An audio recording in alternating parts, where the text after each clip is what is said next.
Season 2 opens in chaos. The Marines are scrambling desperately across the battlefield, sprinting for cover as explosions from pirate artillery tear through the air around them. Cannon fire thunders relentlessly, filling the battlefield with smoke and the sharp smell of gunpowder. Amid the confusion and panic, 3 pirates slowly emerge through the thick haze. Among them is a young woman named Valentine, whose cold and ruthless demeanor becomes immediately clear. The Marines, who have already fallen to the ground, wounded and helpless, receive no mercy from her. But the true danger arrives moments later. The appearance of a mysterious woman named Robin instantly shifts the balance of power. Her presence alone signals that something far worse is about to unfold for the Marines stationed at the base. Robin has barely stepped onto the battlefield, yet within seconds the situation spirals out of control. Marines begin collapsing one after another, completely powerless against her strange and terrifying ability. Robin possesses the power of the Hana Hana no Mi, a devil fruit that allows her to sprout limbs anywhere she chooses. As she casually walks forward with a graceful, almost elegant stride, it's as if she's dancing through a pack of wolves. Arms begin emerging from the bodies of the Marines themselves, hands grabbing their throats, twisting their limbs, crushing them where they stand. One by one, dozens of soldiers fall without Robin even breaking her calm composure. Within moments, the entire Marine squad has been wiped out. Well, almost. Robin intentionally leaves one Marine alive. Barely able to breathe, the terrified man trembles as Robin calmly approaches him. She needs information, and the soldier is now her only source. The questions are simple, but the consequences are deadly. It seems Robin and her companions are searching for someone, specifically a replacement for a man known as Mr. Seven. Unfortunately for them, the situation is already far beyond repair. What remains of Mr. Seven is only half of a body, lying motionless on a cold operating table. The sight alone gives Robin's entire group a serious headache. Whoever did this clearly didn't leave much behind. According to the Marine who was spared, the one responsible for cutting Mr. Seven cleanly in two is a swordsman named Zorro. That name catches Robin's attention. During her brief interrogation, she also hears another unfamiliar name for the first time, Monkey D. Luffy. At the moment, it means absolutely nothing to her. She has no idea that the person carrying that name will one day shake the entire Grand Line. Meanwhile, the Straw Hat crew themselves remain completely unaware that danger has already begun closing in around them. On their ship, things are far more peaceful. Well, peaceful by their standards. Sanji is currently hard at work in the kitchen, showing off his cooking skills in hopes of impressing the crew's navigator, Nami. As the only woman aboard the ship, Nami receives an overwhelming amount of attention from the love-struck chef. Not far away, Usopp is busy talking, loudly, as usual. His non-stop bragging fills the deck as he insists they should head toward Logtown, claiming it's the safest destination they could choose. After all, Logtown houses the largest marine base in the East Blue. Nami, however, quickly shuts that idea down. Using her expertise as a navigator, she patiently explains why their route still leads there anyway. Usopp immediately protests once he realizes the destination is fixed. His confidence evaporates just as quickly as it appeared, but in the end, everyone knows the truth. When it comes to navigating the seas, Nami's word is final. Of course, Nami's decision might not be entirely about strategy. Logtown also happens to be a fantastic place for shopping. While Sanji and Usopp continue arguing, the others prepare for the journey. Nearby, Zoro trains silently, lifting a massive weight plate nearly the size of a wagon wheel. The moment he hears about their stop in Logtown, he immediately perks up. If they're going shopping, then he needs something too, specifically 2 new swords. Without hesitation, Zoro agrees to the plan. Usopp, on the other hand, can only sigh helplessly. No matter what he says, the crew ultimately follows the captain's will, and that captain is doing absolutely nothing. Luffy is sitting comfortably at the front of the ship, relaxing on the bow as the wind blows past him. He doesn't seem particularly concerned about where the ship is going. As far as he's concerned, every path eventually leads to the same destination, becoming the Pirate King, but Nami knows exactly how to convince him. She casually mentions that Logtown is the place where the legendary Pirate King, Gall D. Roger, was both born and executed. The moment Luffy hears that, his eyes light up instantly. Without a second thought, he enthusiastically agrees to head there. That location holds tremendous history. 22 years earlier, Roger himself had been imprisoned there by the Marines, awaiting execution. During that time, one visitor came to see him inside the dark prison cell, Marine Hero Garp. Despite standing on opposite sides of justice and piracy, their meeting felt less like enemies confronting each other and more like 2 old rivals sharing one final conversation. Roger used that moment to entrust Garp with something deeply personal. He revealed that he had a son somewhere in the world and asked Garp to raise the boy for him. The request stunned Garp completely. The idea that the very man he helped send to the execution platform could ask him to raise his child filled him with anger and disbelief. But time has moved on. Back in the present day, the Straw Hat crew finally arrives at the legendary island of Logtown. As soon as they dock, Nami immediately begins assigning tasks to everyone. First and foremost, Sanji is ordered to stay glued to Luffy's side. Their captain has a special talent for attracting trouble, and someone needs to keep an eye on him. Meanwhile, Nami plans to handle something extremely important: shopping. When it comes to Zoro, things become even more interesting. Knowing he needs swords, Nami offers to lend him money.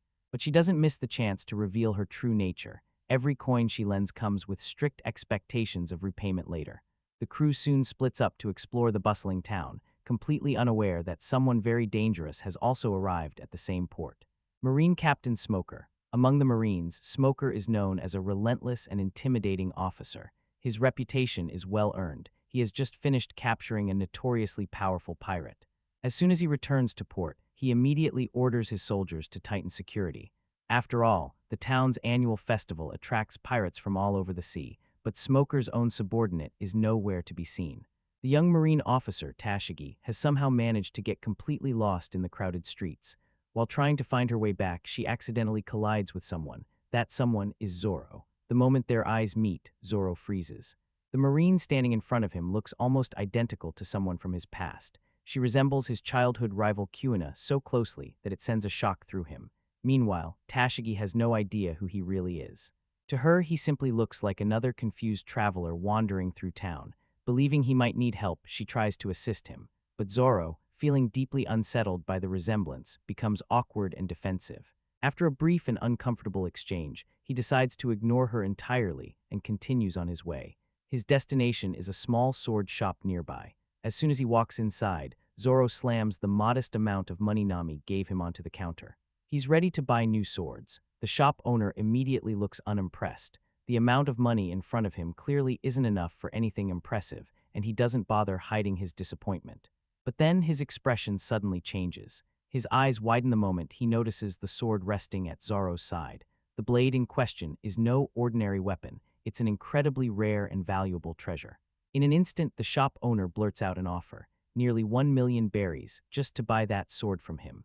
Zoro doesn't even consider the offer. The idea of selling his sword never crosses his mind, no matter how much money the shopkeeper waves in front of him. Before the situation can escalate further, Tashigi suddenly reappears out of nowhere and immediately calls out the merchant for trying to trick the swordsman. Her sharp words expose the shopkeeper's attempt to take advantage of Zoro. But Zoro has already lost interest in their argument. Ignoring Tashigi's non-stop lecturing, he turns his attention to the rack of weapons stacked in the corner of the store. Among the pile of older blades, one particular sword catches his eye. Just as he reaches out and lifts it from the rack to inspect it, Tashigi reacts instantly.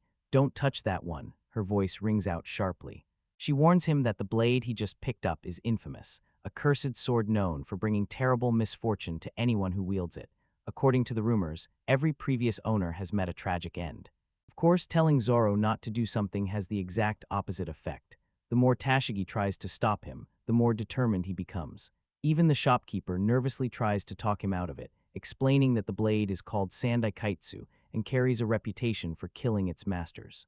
But Zoro remains completely unfazed by the warnings. Instead, he calmly decides to put the sword to the test. Without hesitation, Zoro tosses the blade high into the air. Then he stretches out his left arm beneath it, leaving the falling sword on a direct collision course with his own limb. If the curse is real, the blade will slice through him. For Zoro, this is more than a gamble, it's a challenge. He's determined to prove that his willpower is stronger than any supposed curse. For a brief moment, the sword spins silently as it descends. Everyone in the shop watches in stunned silence. The blade drops towards Zoro's exposed arm, but then something strange happens. At the last second, the sword veers away, curving through the air in a smooth arc and completely missing his arm before clattering harmlessly onto the floor. The entire room falls silent. Was it luck, or did the sword truly possess a will of its own? Either way, Zoro remains perfectly unharmed. Had things gone differently, he might have ended up as the second dead man Luffy ever met. The shopkeeper stares at him in amazement, clearly impressed by Zoro's courage, and perhaps sensing the kind of swordsman standing before him, he suddenly rushes into the back of the shop to retrieve something. While all of this is happening, Nami and the others continue browsing through the bustling market streets of Logtown. As Nami glances up at the sky, her expression immediately changes. Dark clouds are rolling in quickly. With the instincts of a seasoned navigator, she realizes a powerful storm is approaching. There's no time to waste. She immediately begins rounding up the crew so they can return to the ship before the weather turns dangerous. Back at the sword shop, the owner returns carrying a long wooden box. Inside lies something truly special. The man explains that this blade is one of the legendary 50 great-grade swords, an extremely rare and valuable weapon treasured by swordsmen across the world. In a surprising turn of events, the shopkeeper decides to give both swords, the cursed blade and the treasured weapon, to Zoro as a gift. He refuses to accept any payment at all. To the old man, a swordsman with Zoro's spirit deserves blades worthy of his ambition. As Zoro accepts the swords, the shopkeeper quietly offers a prayer for his safe journey across the seas. Zoro doesn't have the heart to reject such sincere generosity. Besides, receiving 2 incredible swords for free would be foolish to refuse. Meanwhile, somewhere else in town, Luffy has somehow managed to slip away from Sanji's watchful eye. While wandering around on his own, he searches for the place he's been most eager to see, the execution platform where the Pirate King once stood. During his search, he encounters a strange and enthusiastic man named Bartolomeo. Acting like a friendly local guide, Bartolomeo offers to lead Luffy straight to the famous platform. But beneath the cheerful act lies a very different intention.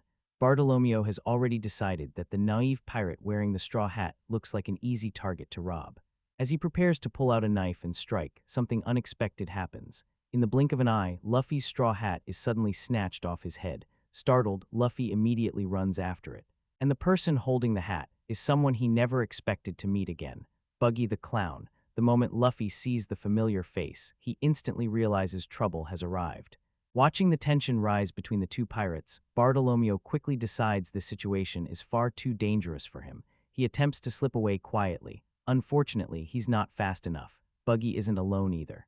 Standing beside him is another unpleasant surprise for Luffy, Alvida. Since their last encounter, she has eaten the slip-slip devil fruit, granting her a strange ability that makes her body incredibly slippery. When Luffy throws a punch, his attack simply slides off her body and ends up striking someone else nearby. Within moments, Buggy's crew manages to capture Luffy and tie him up tightly. Completely restrained, he becomes little more than a rubber punching bag as the pirates take turns beating him. Elsewhere in the town, the rest of the Straw Hat crew has gathered together, everyone except their captain. Nami quickly grows suspicious when she overhears townspeople gossiping about a chaotic fight happening in the main square. Realizing Luffy must be involved somehow, she immediately rushes toward the scene. The rest of the crew follows close behind. By the time they arrive, Luffy has been dragged to the execution platform itself, tied up like some unfortunate performer in Buggy's twisted circus. However, before they can reach him, Alvida and her group block their path. The Straw Hats have no choice but to fight their way through. Earlier, Nami had already managed to team up with Usopp, using one of Usopp's explosive gadgets, his ground pepper shot, to blast Alvida flying away. Meanwhile, Zoro and Sanji are forced to deal with wave after wave of Buggy's henchmen who keep charging toward them. Even while battling fiercely, they suddenly hear their captain shouting their names from above. Up on the execution platform, Luffy sits helplessly with his arms bound by seastone restraints, completely unable to use his powers. Buggy stands over him dramatically, raising his sword high in preparation to execute him. And yet, despite the situation, Luffy simply laughs. His carefree smile only makes Buggy angrier. Just as Buggy swings his blade down to finish him, the storm Nami predicted finally arrives. A blinding bolt of lightning crashes down from the dark sky, striking Buggy directly. The explosion sends Buggy's body flying apart into pieces. Luffy survives the blast, thanks to the fact that rubber doesn't conduct electricity. He tumbles down from the platform but escapes serious harm. With that unexpected twist of fate, the Straw Hat crew finally manages to regroup. Unfortunately, their troubles are far from over. Almost immediately afterward, Captain Smoker arrives at the scene leading a large squad of Marines. In seconds, the entire area is surrounded. The Straw Hats are about to be captured. Just when things look hopeless, Bartolomeo suddenly steps forward, causing enough confusion to give the crew an opening to escape. As they attempt to flee through the streets, they unexpectedly run into Tashigi once again. The Marine officer blocks their escape route, forcing Zoro to stay behind and deal with her. Despite her confident attitude, Tashigi proves far less capable in combat than she appears. With only 2 swift moves, Zoro disarms her and pins her against a wall using his sword. Meanwhile, Luffy and Sanji continue running toward the harbor, but just when they think they've made it through, they run straight into Captain Smoker himself. Sanji wastes no time. The moment he spots Captain Smoker standing in their way, he leaps forward and throws a powerful kick aimed straight at the marine officer. But instead of connecting with flesh and bone, his foot slices through nothing but a drifting cloud of smoke. The reason becomes obvious instantly. Living up to his name, Smoker possesses the power of a Logia-type devil fruit that allows him to transform his entire body into smoke. Physical attacks pass through him as if he isn't even there. Sanji lands and prepares to strike again, but it quickly becomes clear this opponent is on a completely different level. Even when he and Luffy fight together, their combined strength barely slows Smoker down. Luffy launches one of his signature attacks, his rapid-fire Gum Gum Gatling, but every punch sails straight through Smoker's smoky form without doing any damage. The 2 pirates are completely overwhelmed. Within moments, both Luffy and Sanji are battered and exhausted. Smoker easily pins Luffy down, pressing his weight onto the pirate's neck as he prepares to finish the fight. With calm confidence, the Marine captain draws his blade, ready to deliver the final strike. It looks like the end. But just as the situation reaches its most desperate point, an unexpected figure appears out of nowhere. A mysterious man suddenly steps forward and intervenes. No one knows exactly who he is, yet the effect he has is immediate. With nothing more than a few calm words, he forces Captain Smoker to back off. The Marine officer retreats in frustration, so abruptly that he even leaves behind his slippers. The stranger doesn't reveal much about himself, but his presence feels strangely overwhelming. Meanwhile, the storm that Nami predicted is now crashing down upon the town. Thunder roars across the sky, and rain begins pouring heavily over Logtown. There's no time for questions. Sanji grabs Luffy by the collar and drags him away before Smoker can change his mind. As they run toward the harbor, the mysterious man watches from a distance. His eyes follow Luffy quietly, and he offers a few words of encouragement. "So you've chosen the path of a pirate." His voice carries calmly through the storm. "If that's the road you've chosen, then keep going." For a brief moment, Luffy turns back toward him, feeling a strange sense of familiarity. Fans who know the story well would recognize the identity of this mysterious figure immediately. He smiles faintly. Meanwhile, Captain Smoker stands in the rain, fuming with frustration after watching his prey slip away once again. The sight of Luffy smiling in the face of death unsettles him deeply. Years ago, Smoker witnessed the same expression on the face of Gall D. Roger just moments before the Pirate King was executed. That memory leaves a bitter taste in his mouth. Now more than ever, Smoker becomes determined to capture Luffy. Elsewhere, the Straw Hat crew finally regroups and sets sail from Logtown. After their chaotic adventure in town, their journey now leads them to one of the most dangerous entry points into the Grand Line, Reverse Mountain. For every pirate dreaming of reaching the legendary seas beyond, this place marks the true beginning of the journey. Nami studies the map carefully and chooses the route that appears the most dangerous at first glance, but is actually the safest passage through the mountain. Even with her expertise, the challenge ahead is enormous. The Going Merry must travel through a narrow waterway that feels barely wider than a small river channel. The powerful currents rushing through Reverse Mountain drag ships upward along steep slopes before sending them crashing down the other side. Many vessels have been destroyed here, leaving behind wreckage scattered along the rocky passage. These shattered remains now create deadly obstacles that the Straw Hats must avoid. Usopp, Sanji, and Zoro rush to the helm, trying their best to steer the ship through the treacherous currents. Unfortunately, their enthusiasm outweighs their skill. As they struggle to control the ship, they end up pulling and twisting the steering wheel so violently that it snaps apart in their hands. The wheel shatters completely. Before Nami can even yell a warning, the damage has already been done. Luffy, who had been sitting nearby laughing at the chaos, finally realizes the seriousness of the situation.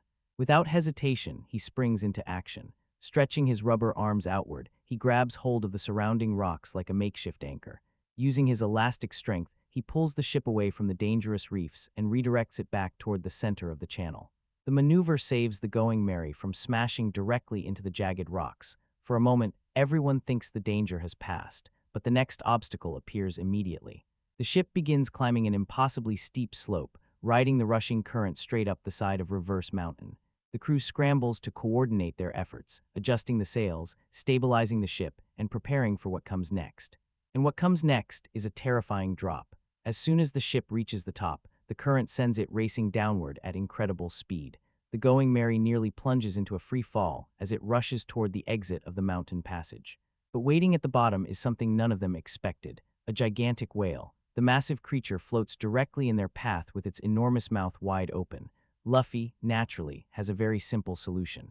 Ignoring Nami's desperate warnings, he believes he can simply punch the whale out of the way. He charges forward, preparing to strike, but before he can do anything, the current drags the ship straight toward the whale. The Going Merry slides directly into its enormous mouth. Just like that, the entire ship disappears inside the giant creature, and as for their captain, no one is quite sure where Luffy ended up during the chaos. When Luffy finally regains consciousness, he finds himself standing on what looks like a massive cliff. Confused, he looks down and realizes the whale is still swimming along the narrow channel below. While he's trying to understand what's happening, an old man suddenly appears out of nowhere. The elderly stranger looks extremely wrinkled, almost like a dried raisin that somehow came to life. Without explaining anything, the old man casually fires an injection into the whale. For a moment, Luffy assumes the man is trying to help him rescue his crewmates, but the truth is much stranger. The injection contains a powerful anesthetic that immediately knocks the whale unconscious, causing the giant creature to sink beneath the water's surface. The old man calmly introduces himself. "My name is Crocus. I'm 71 years old. My zodiac sign is Gemini, blood type Ob." Everything about him gives the impression that he might not be entirely sane, while Luffy screams desperately, begging him to help rescue the rest of the crew trapped inside the whale. Crocus barely reacts at all. He simply ignores Luffy's panic as if it's none of his concern. Eventually, Luffy loses his patience. He kicks open the door of the old man's lighthouse-like house and begins shouting at him to listen. The chaotic energy of this loud young pirate reminds Crocus of someone from long ago. Realizing that Luffy won't leave him alone otherwise, the old man reluctantly agrees to help. If he doesn't cooperate, there's a good chance the lighthouse itself might get destroyed by Luffy's recklessness. At the same time, far away from Reverse Mountain, another familiar figure has arrived at Logtown: marine hero Garp. He has come personally to the town, along with two of his subordinates. Captain Smoker initially assumes that Garp traveled all the way here to stop him from pursuing his own grandson, Luffy, but Garp quickly dismisses that idea.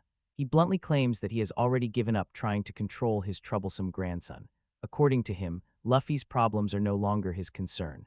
However, Garp still manages to redirect Smoker's attention by assigning him another mission, subtly preventing the Marine captain from continuing his pursuit of Luffy. During their conversation, Smoker explains what happened the previous night. A certain man had appeared in Logtown, a man named Dragon. According to Smoker, this mysterious figure personally intervened to help the Straw Hat crew escape.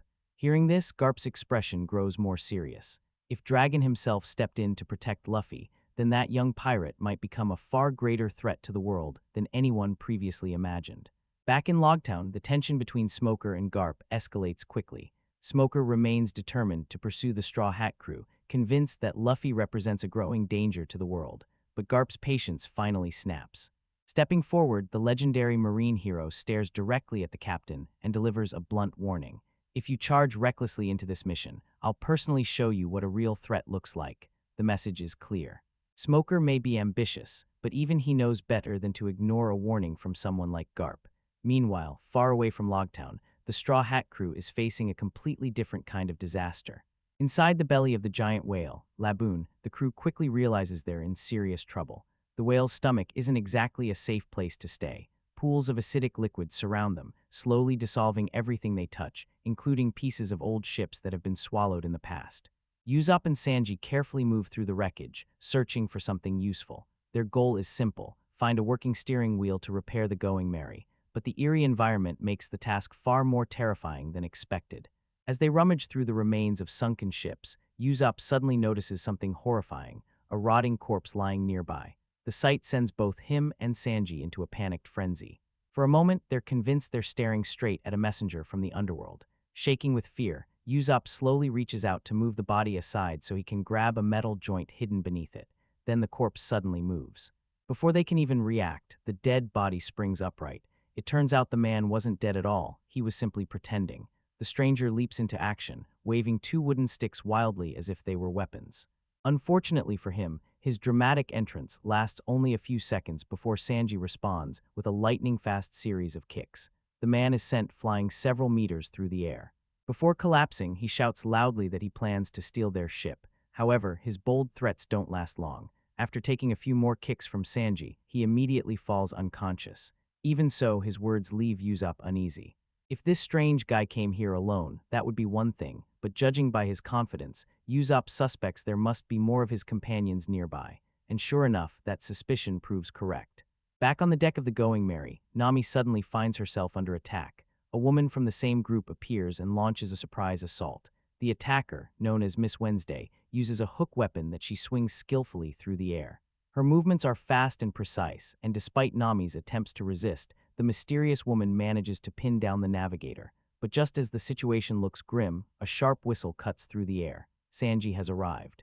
Standing beside him is the earlier attacker, now dragged along as a hostage. Seeing her partner captured, Miss Wednesday has no choice but to raise her hands in surrender. While the crew deals with these unexpected enemies, their captain continues causing trouble somewhere else.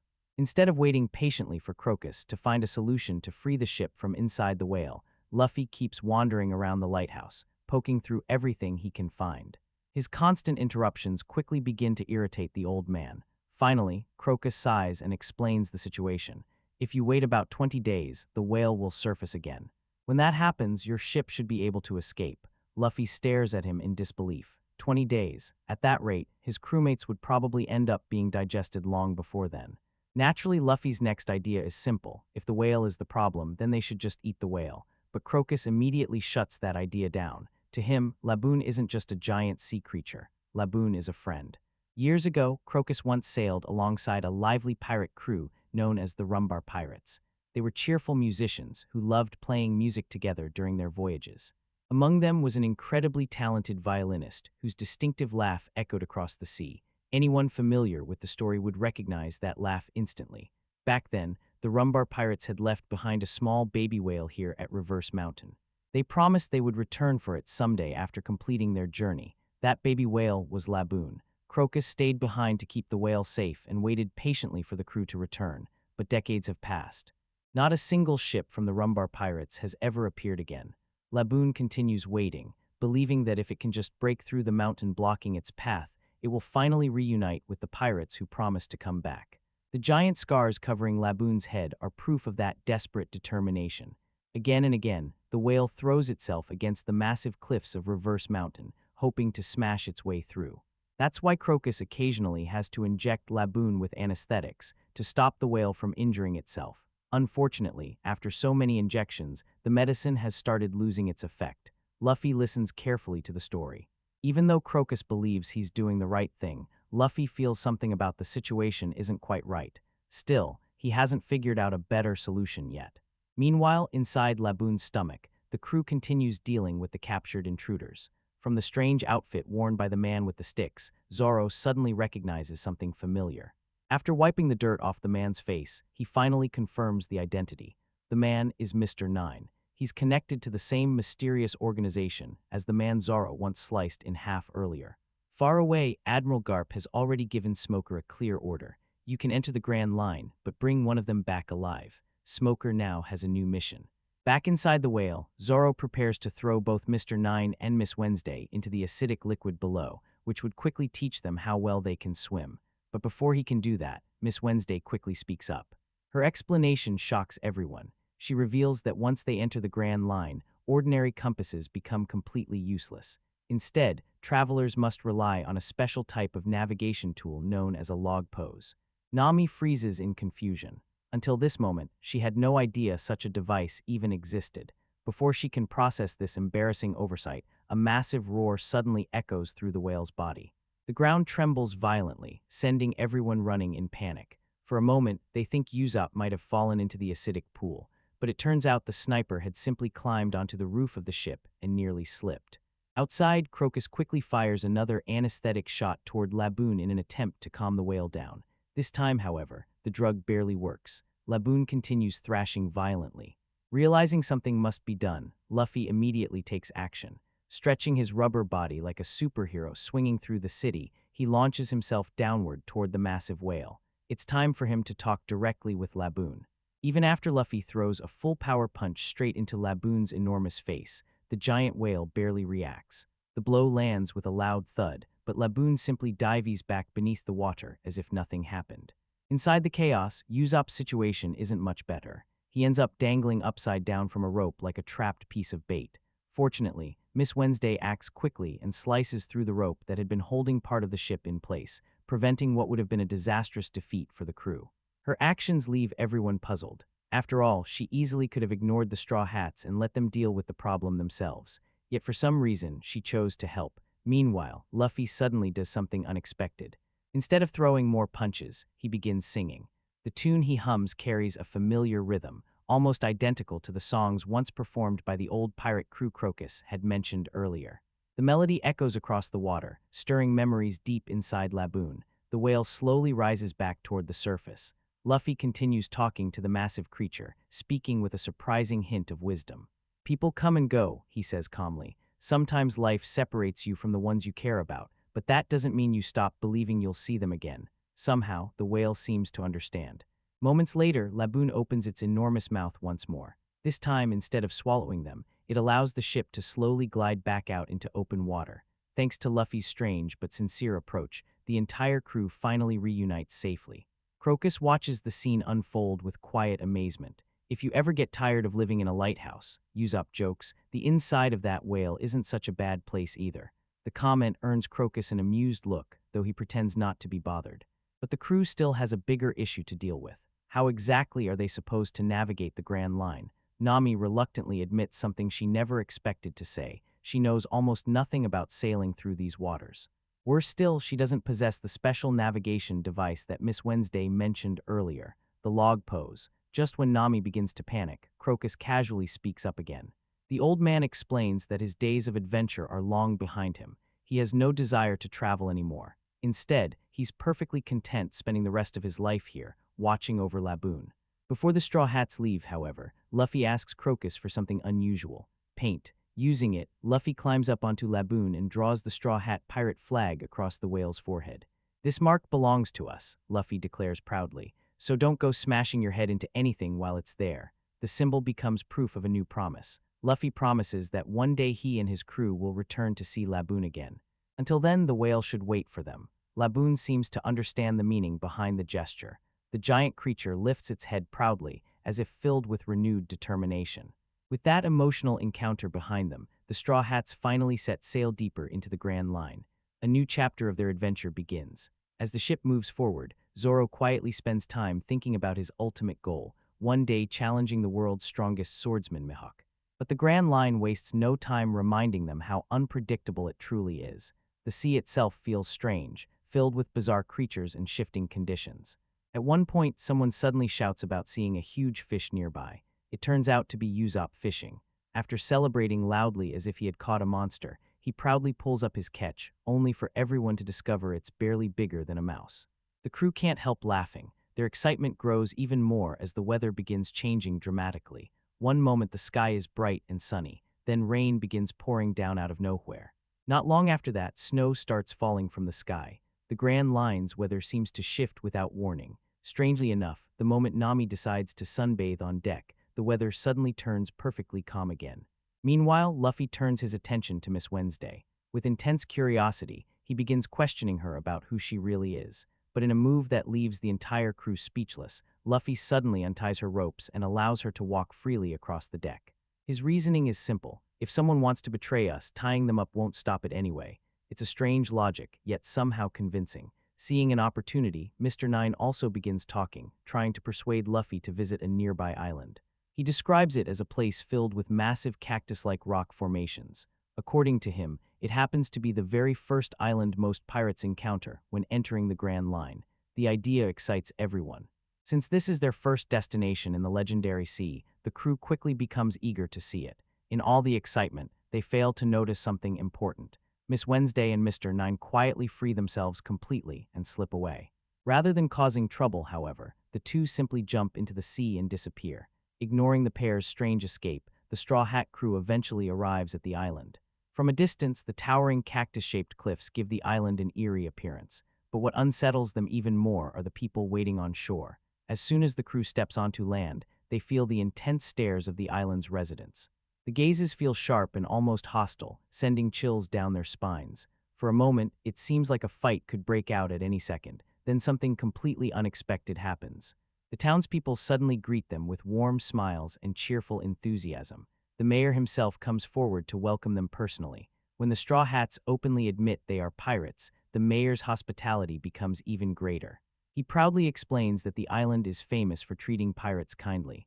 Rather than fighting them, the residents prefer to celebrate their arrival. Luffy asks a simple question about why the town is so welcoming, but the mayor's expression briefly stiffens before he quickly changes the subject.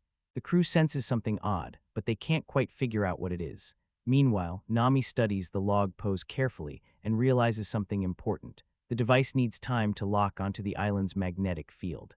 Until tomorrow morning, it won't point toward their next destination. That means the Straw Hats are stuck here for the night. Just as Nami finishes explaining this, a large bell rings across the island. It signals the start of a grand celebration. Music begins playing, food appears everywhere, and the townspeople encourage the Straw Hats to join the festivities. Before long, the entire crew relaxes and enjoys the party. But while the Straw Hats celebrate, two familiar figures quietly return to the island's harbor, Miss Wednesday and Mr. Nine. The pair move silently through the streets with a clear destination in mind. They are searching for someone. A man known as Mr. 8. The celebration on the island quickly turns into something lively and chaotic. At one corner of the party, Nami has already found herself involved in a drinking competition with a towering woman known as Miss Monday. But this isn't just casual drinking, it's a wager. Every round involves money. Confident in her own tolerance, Nami plays along with a sly smile. Glass after glass disappears as the two competitors try to outdrink each other. But Nami has a trick up her sleeve. With clever timing and careful pacing, she slowly pushes her opponent past the limit. Eventually, Miss Monday collapses onto the table in a drunken daze.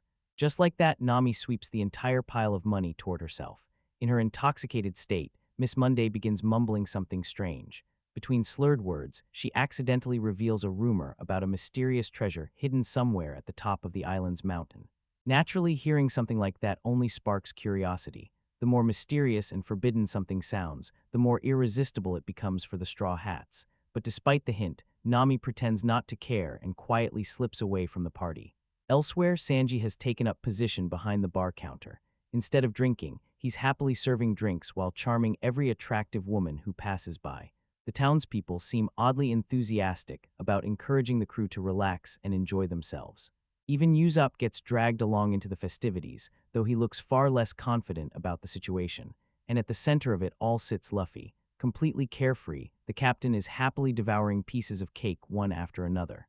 While he's busy enjoying the sweets, the island's mayor approaches him for a conversation.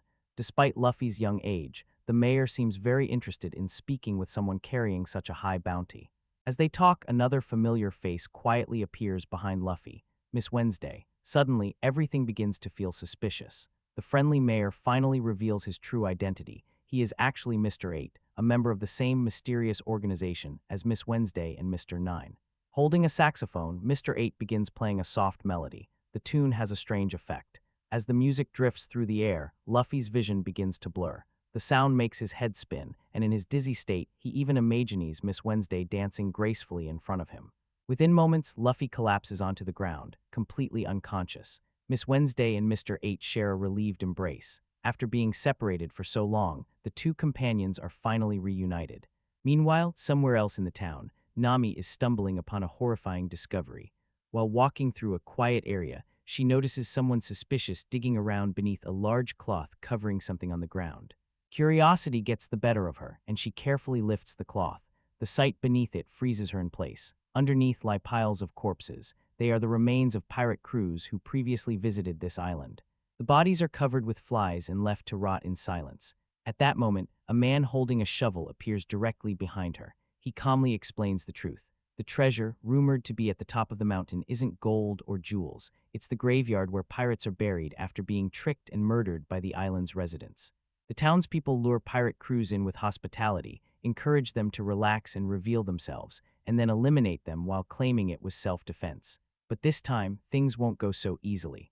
With only a few swift strikes from her staff, Nami knocks the man unconscious. Realizing the entire crew is in danger, she immediately runs to warn the others. On the way, she runs straight into Zoro. It turns out he has already taken care of two suspicious attackers on his own. Both of them had sensed something was wrong much earlier than the rest of the crew. Without wasting time, they decide to split up, each heading off to warn the others. Zoro heads straight for the tavern. Inside, hundreds of people are gathered, and nearly all of them are members of the assassin organization. Yet Zoro walks through the door without the slightest hint of hesitation. Mr. Nine appears again, trying to boost the morale of the crowd and encourage them to overwhelm the lone swordsman. But Zoro seems almost excited.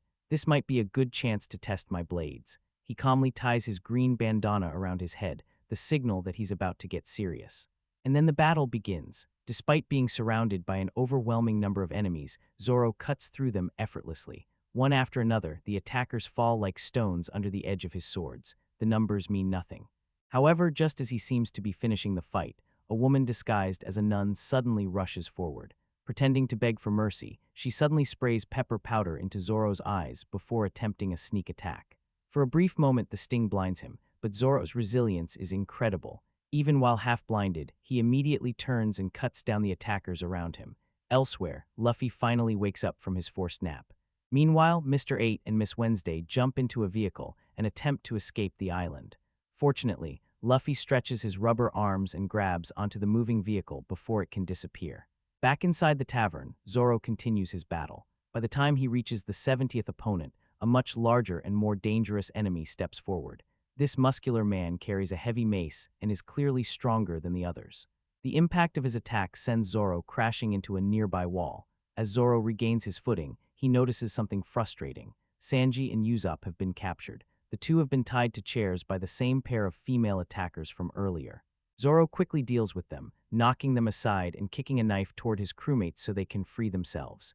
Meanwhile, Mr. 9 can only watch helplessly as Zoro continues defeating his allies one by one. 70.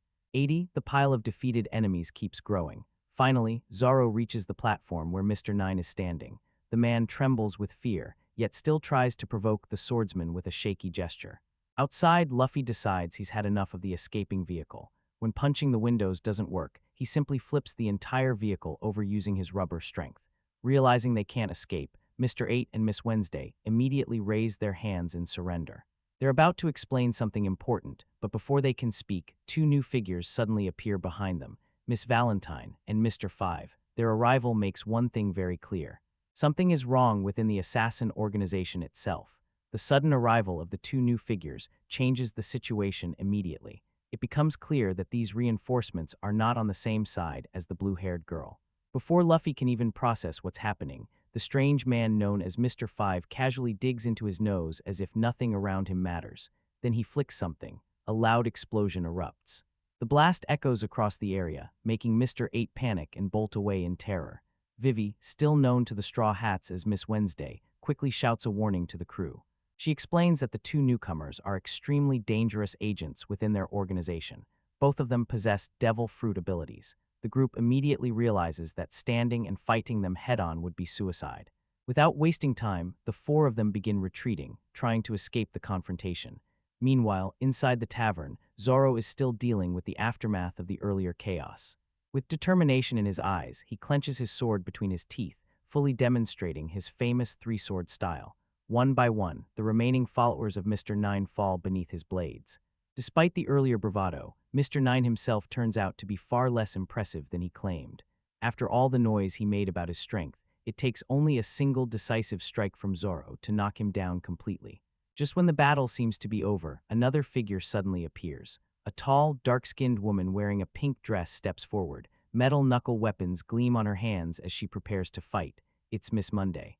She has returned to rescue her comrade. The ranking system of their organization seems clear. The lower the number, the stronger the agent. With Miss Monday joining the fight, Zoro suddenly finds himself facing two opponents at once. Mr. 9, even after being beaten down, continues mocking him. "Your pirate crew is pathetic," he sneers.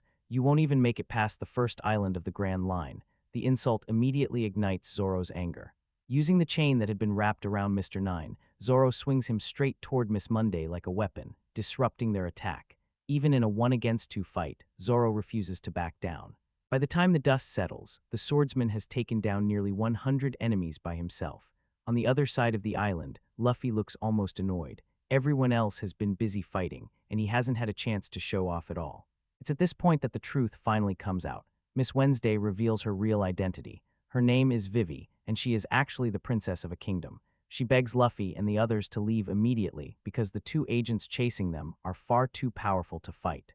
But Mr. 8, who is actually the captain of Vivi's royal guard, knows the truth. Severely injured, he realizes he can no longer protect the princess himself. With what little strength he has left, he kneels and pleads with the Straw Hat crew. He asks them to take Vivi and escape while he stays behind to create an opening. This time, the old man proves he's not just talk. From inside his elaborate wig, he suddenly reveals a hidden machine gun. Screaming as he pulls the trigger, he unleashes a rapid barrage of bullets toward Mr. 5 and Miss Valentine. The unexpected attack forces the two agents to retreat temporarily. Taking advantage of the opportunity, Vivi rushes toward the Going Merry. But just as she climbs aboard the ship, the machine gun finally runs out of ammunition. Mr. 5, furious that a stray bullet grazed his face, retaliates. He pulls out another explosive projectile and detonates it near Mr. 8, sending the loyal guard flying. The entire town is left in ruins from the battle. Later, Miss Valentine and Mr. 5 discover Mr. 9 lying half-conscious inside the tavern. Their plan is to drag him along so they can interrogate him about Princess Vivi's location. But Mr. 9 makes a fatal mistake. Still arrogant despite his defeat, he begins mocking his own organization and even insults their leader, Mr. 0. That kind of failure is something Mr. 0 absolutely despises. Before Mr. 9 can say anything more, Miss Valentine casually crushes him under her foot, ending his life on the spot. Meanwhile, aboard the Going Merry, Vivi's story slowly begins to make sense. Luffy casually asks if her gut is telling her anything about the situation. Surprisingly, his instincts turn out to be correct. After mourning the loss of her loyal guard, Vivi regains her composure. Determined to save her homeland, she asks the Straw Hat crew for help. Her goal is simple. They must stop the mysterious leader of Baroque Works, Mr. 0. However, before the crew can fully understand the details of her plan, something strange happens. Soft cherry blossom petals begin drifting across the deck. Vivi's face turns pale immediately. She recognizes what that sign means. A woman quietly appears in the middle of the ship as if she had been there all along. Nico Robin, also known as Miss All Sunday, the vice president of Baroque Works. Her sudden appearance shocks the entire crew. Vivi can barely keep her voice steady as she explains Robin's position within the organization. As the Straw Hats prepare to attack the unexpected intruder, Robin calmly activates her Devil Fruit ability. Hands suddenly sprout across the deck, wrapping around the crew members and restraining them instantly. Despite having the power to eliminate them easily, Robin chooses not to fight. Instead, she makes an unexpected proposal. Robin advises the Straw Hat crew to avoid sailing toward the next Baroque Works island. According to her, continuing on that route will only lead them straight into danger. Usopp, terrified of dying for no reason, immediately agrees with her suggestion, but Luffy responds very differently. Without hesitation, he grabs the log pose that points toward the island Robin mentioned and crushes it in his bare hand. The gesture is a clear rejection of her offer. Robin doesn't argue. She simply leaves them with a final warning before departing as mysteriously as she arrived. The Straw Hat crew, however, has never been known for turning away from danger. Despite Vivi desperately trying to convince them otherwise, the Going Merry continues sailing forward, straight toward the island Robin warned them about. The Going Merry finally approaches the next island. And Luffy, of course, is the most excited out of everyone. Standing at the front of the ship, he shouts loudly toward the lush jungle island ahead, as if greeting it like an old friend. But instead of a friendly welcome, the island answers back with the thunderous roar of enormous creatures hidden deep within the forest. Rather than being alarmed, the Straw Hat crew treats it like an invitation. What follows is less of a careful exploration and more like an adventurous hunting trip across the island. Before long, they realize this place is far stranger than expected. Massive prehistoric creatures roam freely through the jungle. Dinosaurs. Among them are enormous predators like the legendary Tyrannosaurus Rex. Instead of avoiding danger, two certain idiots from the crew immediately charge straight toward the creature as if they're thrilled by the encounter. Apparently, giant monsters don't intimidate them at all, and dinosaurs aren't the only oversized residents here. Elsewhere on the island, a towering giant suddenly appears and declares that he plans to eat Nami and Usopp. The two panic immediately as the enormous figure drags them away. What initially looked like a peaceful tropical island turns out to be anything but peaceful. Fortunately, things aren't quite as bad as they seem. The giant who captured them isn't interested in eating anyone after all. His name is Bragi, and the truth is far simpler. He's just lonely and wants someone to talk to. Despite his intimidating appearance, the giant warrior turns out to be surprisingly friendly. Meanwhile, the rest of the Straw Hat crew continues exploring the island's dense jungle. At the same time, two familiar enemies have also arrived on the island, Miss Valentine and Mr. Five. They soon meet up with another Baroque Works agent who has been waiting for them, Mr. Three. Unlike the others, this man appears calm and calculating. Pale and quiet, he carries himself like someone who enjoys carefully planning every move. However, his scheme is currently being complicated by the presence of two enormous warriors living on the island. What he doesn't know yet is that the Straw Hat crew has already befriended both giants, Dory and Broggy. As the crew spends time with them, they learn something surprising. Despite living on the same island, the two giants are actually rivals who have been locked in a duel for an incredibly long time. Hundreds of years, in fact. Their battle follows a simple ritual. Whenever the island's volcano erupts, the two giants gather at their usual battlefield and continue their duel. The score remains completely tied after tens of thousands of battles. No winner, no loser, just endless rivalry. Right on cue, the volcano begins rumbling again. Both giants immediately grab their weapons and head toward the battlefield where their countless previous fights took place. However, while the giants prepare for another honorable duel, something strange begins happening to the Straw Hat crew. Zoro and Nami suddenly start acting oddly. Their eyes glow with an unnatural blue color, and both of them begin laughing uncontrollably. Strange circular markings appear on their bodies, and their behavior becomes completely bizarre. It quickly becomes clear that the Baroque Works agents have already started putting their plan into motion. Earlier, they secretly poisoned the giants' barrels of wine. Unaware of the tampering, Dory and Broggy drink deeply from their cups as part of their traditional pre-battle ritual. The duel begins as always, but halfway through the fight, something terrible happens. Dory suddenly clutches his stomach. A loud boom echoes as he collapses, smoke rising from his mouth. The poison has begun taking effect. Luffy and Vivi immediately realize someone must have sabotaged the drink. Usopp desperately tries to stop the battle, but Dory refuses to back down. Even while weakened, his determination remains unshaken. The two giants charge toward each other one final time, and this time, Broggy's blade pierces straight through Dory. At that exact moment, Miss Valentine appears again and leads the hypnotized Nami away without resistance. Usopp rushes to Broggy and explains what really happened. The Baroque Works agents poisoned the wine to manipulate the outcome of the duel. Hoping to save his friends, Usopp begs the giant for help. But Broggy is overwhelmed with grief, believing he has just killed his closest rival and friend. In his sorrow, he cannot act. Meanwhile, Luffy is chasing after Mr. Five through the jungle when he suddenly encounters a small crying girl. Being Luffy, he immediately stops to help her. Unfortunately, the girl isn't what she seems. She is another Baroque Works agent. The moment she gains Luffy's sympathy, her expression changes into a sinister smile. Vivi arrives just in time to see the girl touching Luffy. By then, it's too late. Luffy has been hypnotized. With no way to break the spell, Vivi is forced to flee before Luffy, now under the girl's influence, turns against her. Back at the ship, Sanji finally returns, only to discover the deck completely empty. Everyone is gone. Just then, he hears a loud popping sound in the distance, something between a firecracker and an explosion. The source, of course, is Mr. Five. Elsewhere, the grieving giant Broggy storms back toward his cave, but the moment he enters, he is suddenly trapped. A strange wax-like substance pins him directly against the wall. Mr. Three has arrived. With this final move, his plan comes together perfectly. The two giants have been separated, the Straw Hat crew has been scattered, and now the remaining enemies stand guard around Mr. Three's wax structure like watchful predators. Inside the wax prison, Zoro, Nami, and Vivi find themselves trapped. However, the three of them are in very different states. Vivi is extremely worried, fully aware that they've fallen into a carefully designed trap. Meanwhile, Zoro and Nami are doing nothing but laughing like fools. The reason soon becomes clear. They have both fallen under the influence of another Baroque Works agent, Miss Goldenweek. Unlike the others, her power doesn't come from brute strength. Instead, she uses paint and symbols to manipulate people's emotions. By drawing specific marks, she can control how her targets feel. The strange circles on Zoro and Nami are the source of their bizarre behavior. Fortunately, there is a simple way to break the spell. Erase the mark. Vivi quickly shakes Nami back to her senses and wipes away the painted symbol from her leg. Almost instantly, Nami returns to normal. Relieved, she turns toward Zoro, who is still sitting there giggling mindlessly. Trying to help, Nami explains that he has been affected by the same spell and offers to erase the mark for him. But Zoro refuses. Still laughing like an idiot, he stubbornly claims that Nami was the only one foolish enough to fall for such a trick.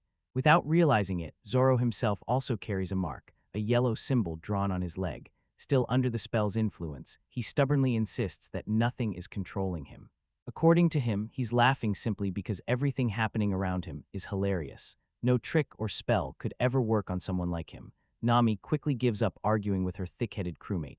Instead, she focuses on figuring out how to escape. She quietly tells Vivi to check inside her shoes, where she usually keeps a set of lock-picking tools. If they can reach them, there might still be a chance to break free. But Vivi shakes her head. This isn't a normal lock, she explains. The prison holding them isn't made of metal. It's solid wax created by Mr. Three's devil fruit ability. There's no keyhole, no mechanism to pick. Unless someone outside breaks them free, there's no way out. Their only hope is that someone from the crew manages to find them. Meanwhile, the man responsible for the wax prison is hard at work nearby. Mr. Three proudly admires what he considers his greatest creation yet. Using his wax powers, he has molded an elaborate structure that he proudly describes as a masterpiece. To him, it looks like a giant sponge cake. He turns to show it off to Miss Goldenweek, expecting praise for his artistic skills. Instead, she stares at it and bluntly calls it ugly. The criticism irritates him immediately, but the strange little girl isn't finished yet. She begins arguing with him about the prisoners, claiming she wants to play with the captain toy first. Mr. Three protests. According to their arrangement, Luffy was supposed to be his responsibility. But Miss Goldenweek insists that she has already used up her other toys and wants this one now. Only when she raises her paintbrush threateningly does Mr. Three reluctantly give in. Grumbling under his breath, he agrees to let her play with Luffy first. Ironically, the one person Zoro would never expect to save them, Usopp, is currently wandering through the forest and accidentally heading straight toward Mr. Three's location. Hidden nearby, Usopp overhears the two villains discussing their plans. The moment he realizes what they're talking about, he nearly panics. Trying to sneak away quietly, he steps backward and accidentally snaps a twig beneath his foot. The sound echoes loudly. In most situations like this, it would immediately expose him. Mr. Three and Miss Goldenweek both turn their heads toward the noise, but instead of investigating, they simply glance in that direction and return to their argument about whether the wax sculpture looks like a sponge cake or not. Usopp slowly backs away, relieved. A short distance away, he finds Luffy sitting alone on the beach. Usopp rushes over and urgently explains everything. The crew has been captured, and they need to come up with a plan to rescue them. In his imagination, the solution is simple. Luffy could unleash one of his powerful attacks, blast away the enemies, and the whole island would be cleared instantly. But Luffy's reaction is completely different. Instead of jumping into action, he sits hunched over and mutters gloomily that everything is hopeless and the crew will probably meet a terrible end. Usopp stares at him in confusion. Something about Luffy's behavior feels completely wrong. Then he notices the mark. A green symbol has been painted across Luffy's face. Of course, Usopp has no idea this is Miss Goldenweek's emotional spell. He simply thinks his captain is acting strangely. Trying to motivate him, Usopp begins talking about dreams, adventures, and the reasons they both set out to sea in the first place. But under the spell's influence, Luffy can only sit there apologizing weakly. "I'm too tired, I don't want to move." Realizing his captain won't be any help right now, Usopp decides he'll have to rescue the others on his own. Just as he leaves, Miss Goldenweek quietly approaches Luffy with her luggage. She promises him that he won't feel lonely during the upcoming doll party she plans to hold.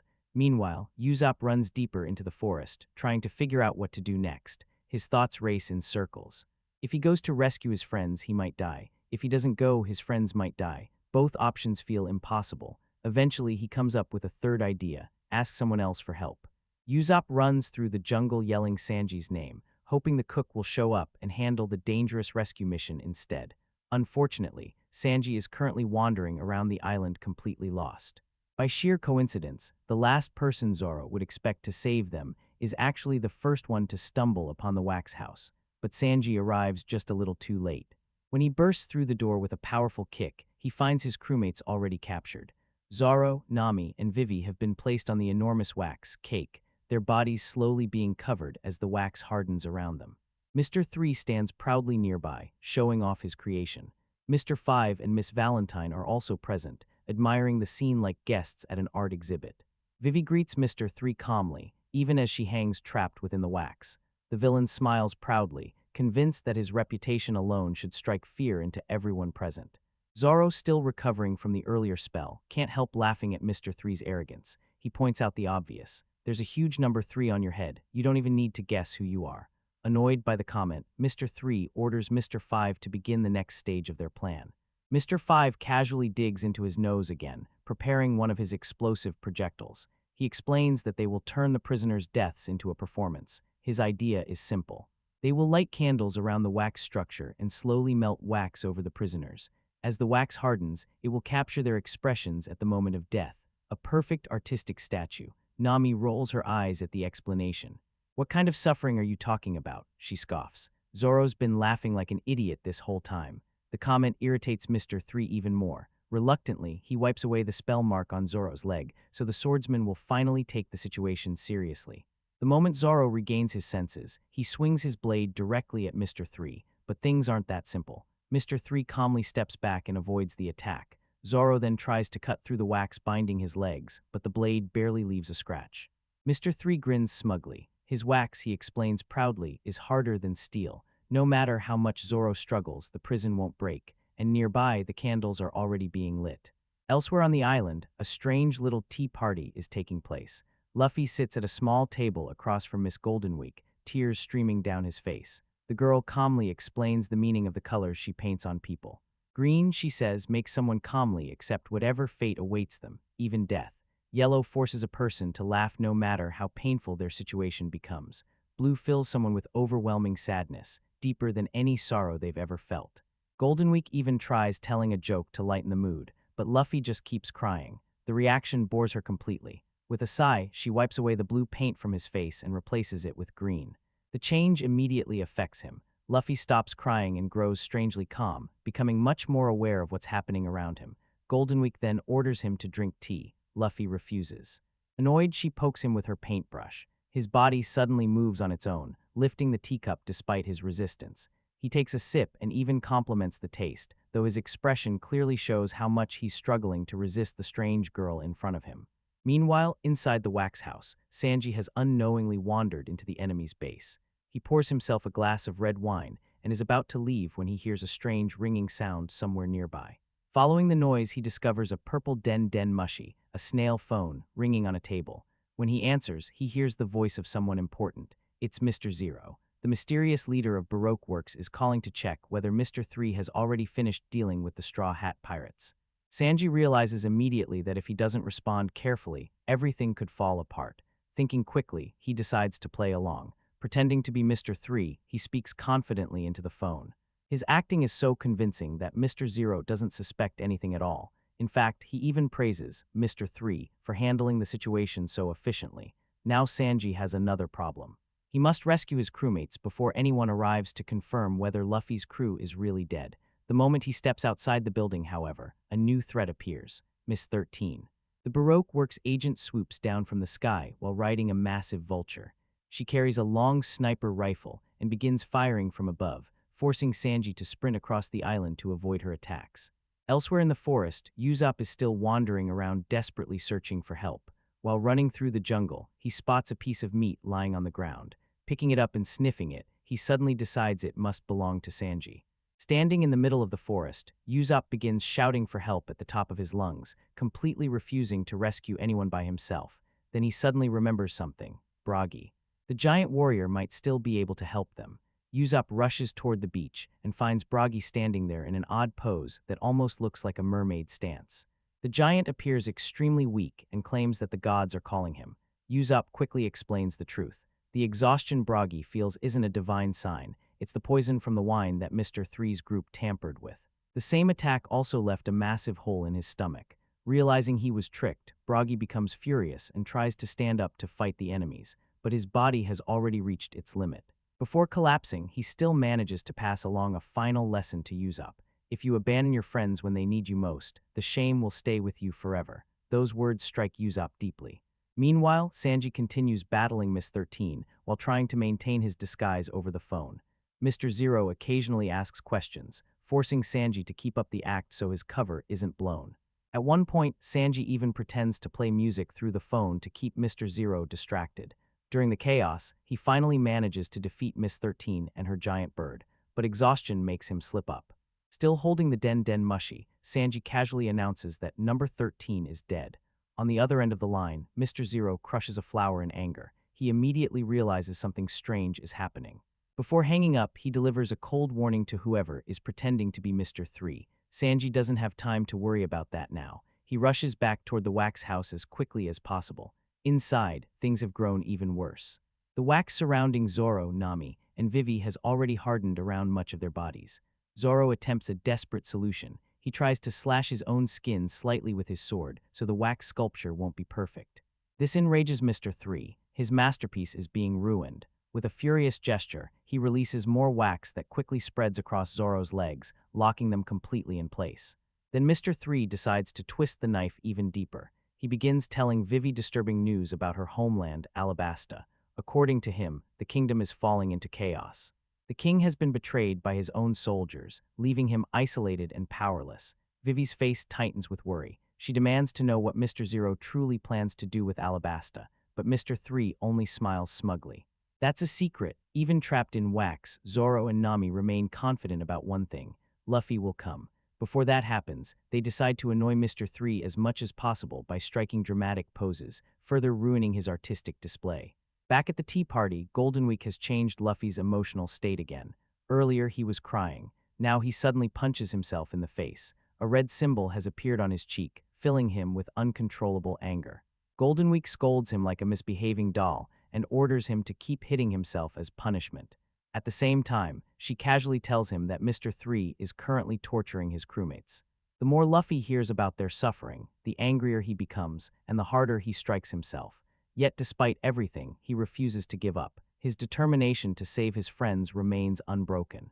Watching this stubborn loyalty begins to irritate Golden Week. She hates how strong his belief in his friends is, so she prepares a final color: black, the color of betrayal. With a calm expression, she raises her brush and begins painting the mark on Luffy's face, hoping it will finally make him abandon his faith in his crew. Under the influence of the black paint, Luffy begins obeying Miss Golden Week's command without hesitation. Step by step, he walks toward the sea. His body moves stiffly, like a puppet being controlled. With each heavy step into the water, Luffy quietly declares that he will abandon his dream of becoming the Pirate King. Every word sounds like it's tearing him apart inside. The water rises higher and higher as he continues forward, preparing to drown himself exactly as Golden Week ordered. But just as Luffy is about to sink beneath the surface, a familiar voice shouts his name. Usopp. Running toward him with everything he has, Usopp calls out desperately. The sound breaks through the spell just enough for Luffy to hesitate. His feet stop moving. Golden Week immediately notices what's happening. Realizing Usopp might ruin her control over Luffy, she rushes toward them to stop him. But Usopp's clumsy sprint ends in a strange accident. He crashes directly into Golden Week's paint palette. The tray flips upward and smacks her right in the face, splattering multiple colors all over her. Her face instantly becomes a ridiculous rainbow. Golden Week lets out a furious scream. Meanwhile, back at the wax house, the situation has reached its worst point. Zoro, Nami, and Vivi are now completely encased in wax, frozen inside Mr. 3's twisted sculpture. Just then, Usopp and Luffy finally arrive. The sight of his trapped friends makes Luffy's anger explode. He drops into a fighting stance. Mr. 3 does the same. For a moment, it seems like an intense battle is about to begin. Instead, Mr. 3 immediately turns and runs away. Luffy chases after him through the forest. That leaves Usopp to deal with the remaining enemies, Mr. 5 and Miss Valentine. Usopp bravely steps forward to fight, though he knows the odds are terrible. Miss Valentine attacks first. Each punch she throws carries unbelievable weight, hitting with the force of nearly 1,000 pounds. Rather than trying to defeat her directly, Usopp comes up with a clever idea. He uses himself as bait. Dodging her attacks, he lures Miss Valentine into striking the wax sculpture repeatedly. Each heavy blow cracks the wax layer holding Zoro and the others. Finally, the structure shatters. Zoro, Nami, and Vivi burst free. Despite his bruised and swollen face, Usopp grins proudly as Zoro thanks him. The swordsman immediately rushes into battle, charging straight toward Mr. 5. At the same time, Nami steps in to face Miss Valentine. Meanwhile, Luffy continues chasing Mr. 3 deeper into the forest. Soon, he enters a cave filled with dozens of wax statues, each shaped exactly like Mr. 3 himself. It becomes impossible to tell which one is real. Luffy starts smashing them one by one, but the real Mr. 3 hides among them and even throws a knife that pins Luffy's hand to the ground. Ironically, that attack reveals Mr. 3's hiding place. Now knowing which statue is the real enemy, Luffy charges after him again. Elsewhere, Zoro and the others are locked in a fierce fight against Mr. Five and Miss Valentine. Working together, Zoro and Usopp come up with a creative move. Usopp ignites Zoro's blade, turning it into a flaming sword. With a powerful strike, they finally defeat Mr. Five. Meanwhile, Nami and Vivi coordinate their attacks smoothly and manage to bring down Miss Valentine as well. Back in the cave, Luffy finally corners Mr. Three. Inside, he notices a wax statue shaped like the fallen giant Bragi. The sight makes Luffy furious, and he launches one of his strongest punches toward Mr. Three, but Mr. Three counters quickly, trapping Luffy's hands in hardened wax. Unfortunately for him, Luffy quickly figures out the weakness of the material. If wax can trap someone, it can also break wax. Using Mr. Three's own power against him, Luffy forces the villain to destroy the restraints himself. Once free, Luffy unleashes a barrage of punches that leaves Mr. Three completely defeated. Elsewhere on the island, Sanji is still wandering around trying to find the others. By the time he finally arrives, the battle has already ended. Even though he didn't participate in the fight, Sanji brings something extremely important with him, the eternal pose pointing toward Alabasta. Soon after, Luffy also frees the two giant warriors from the traps left behind by Mr. Three. Grateful for the help they received earlier, the giants promise to return the favor someday. Perhaps influenced by Vivi's determination, and maybe also by how much he likes her, Luffy suddenly announces a new plan. The crew will change course. Instead of continuing their original route, they will sail to Alabasta to help Vivi save her kingdom. The princess is stunned. Then she bows her head in deep gratitude. Not long after leaving the island, the Going Merry encounters another unbelievable sight. A gigantic goldfish rises from the ocean, large enough to swallow their ship whole. The crew panics, unsure how to escape. But at that exact moment, help arrives. From a great distance, the two giants launch a powerful attack toward the enormous fish. Their strike blasts a hole straight through the creature's backside, creating a perfect path for the Going Merry to sail through. Luffy laughs loudly at the absurd solution, while far behind them, the defeated Baroque Works agents are left fuming. Miss Valentine even threatens to report their failure to Mr. Zero. But when Mr. Zero calls to check in, Mr. Three panics and seals her mouth shut with wax before she can say anything. For now, their defeat remains hidden. Meanwhile, life aboard the Going Merry returns to normal, or so it seems. Earlier, Nami had been looking unusually exhausted. She hadn't even joined the others for a drink. Soon after, she begins walking strangely across the deck before suddenly collapsing. At first, the crew assumes it's simple fatigue. But when Nami wakes up later in the cabin, she finds Sanji watching over her. To her shock, Sanji reveals that she has been unconscious for 4 days. Strange black lines have appeared across her arm, and her fever keeps rising. The condition is so severe that the weather itself seems to shift dramatically, from warm sunshine to freezing cold. Concern spreads across the crew. Sanji steps out onto the deck bundled in warm clothes, where he finds Zoro standing outside bare-chested as usual. Shaking his head, Sanji tosses him a shirt, telling him to cover up before he catches a cold. But the joking quickly fades. Everyone now understands the seriousness of the situation. Nami needs a doctor. Finding medical help becomes the crew's top priority. Because of that, their journey toward Alabasta must be postponed. Once again, the path of their adventure changes, this time because of friendship. On another island nearby, Marine Captain Smoker and his subordinate Tashigi are continuing their own search. Their original plan was simple enough: find a place to relax and take a bath after a long day. But that idea quickly disappears.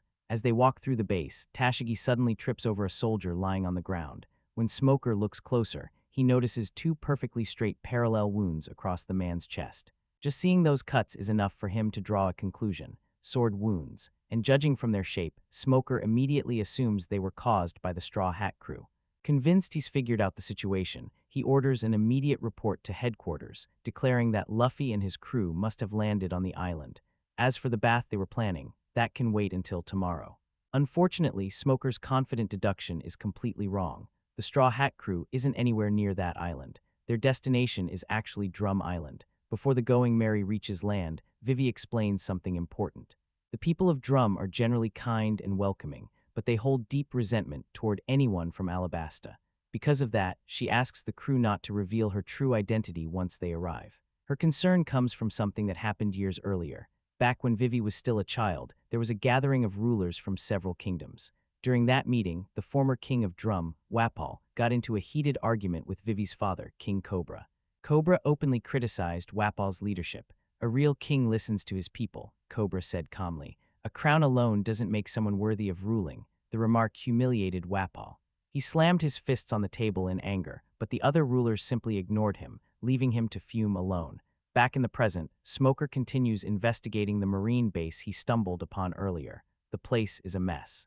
Soldiers lie scattered everywhere, clearly defeated in battle. Yet even with this evidence in front of him, Smoker still can't piece together what actually happened. He decides to search for more clues.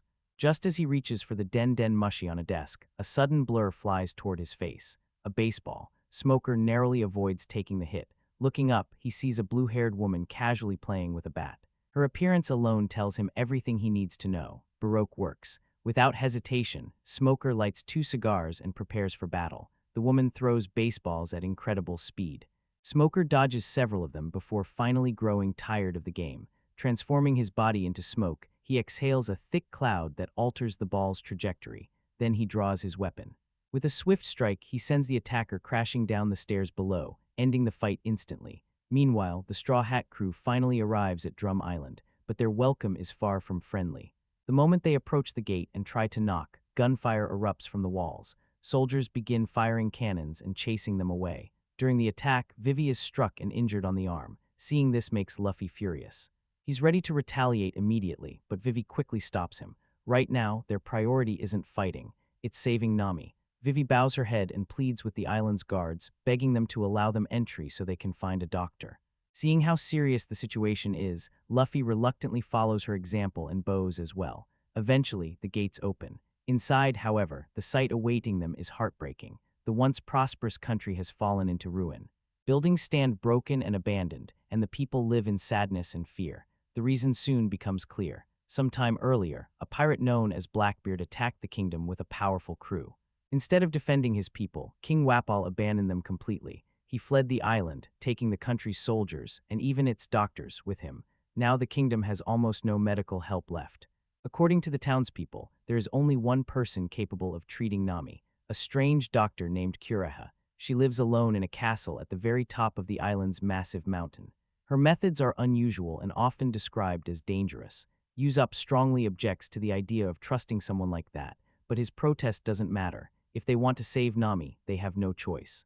Meanwhile, on Smoker's Island, Tashigi makes another discovery. She finds another defeated soldier, but this time the wounds on his chest form 2 intersecting lines instead of parallel ones.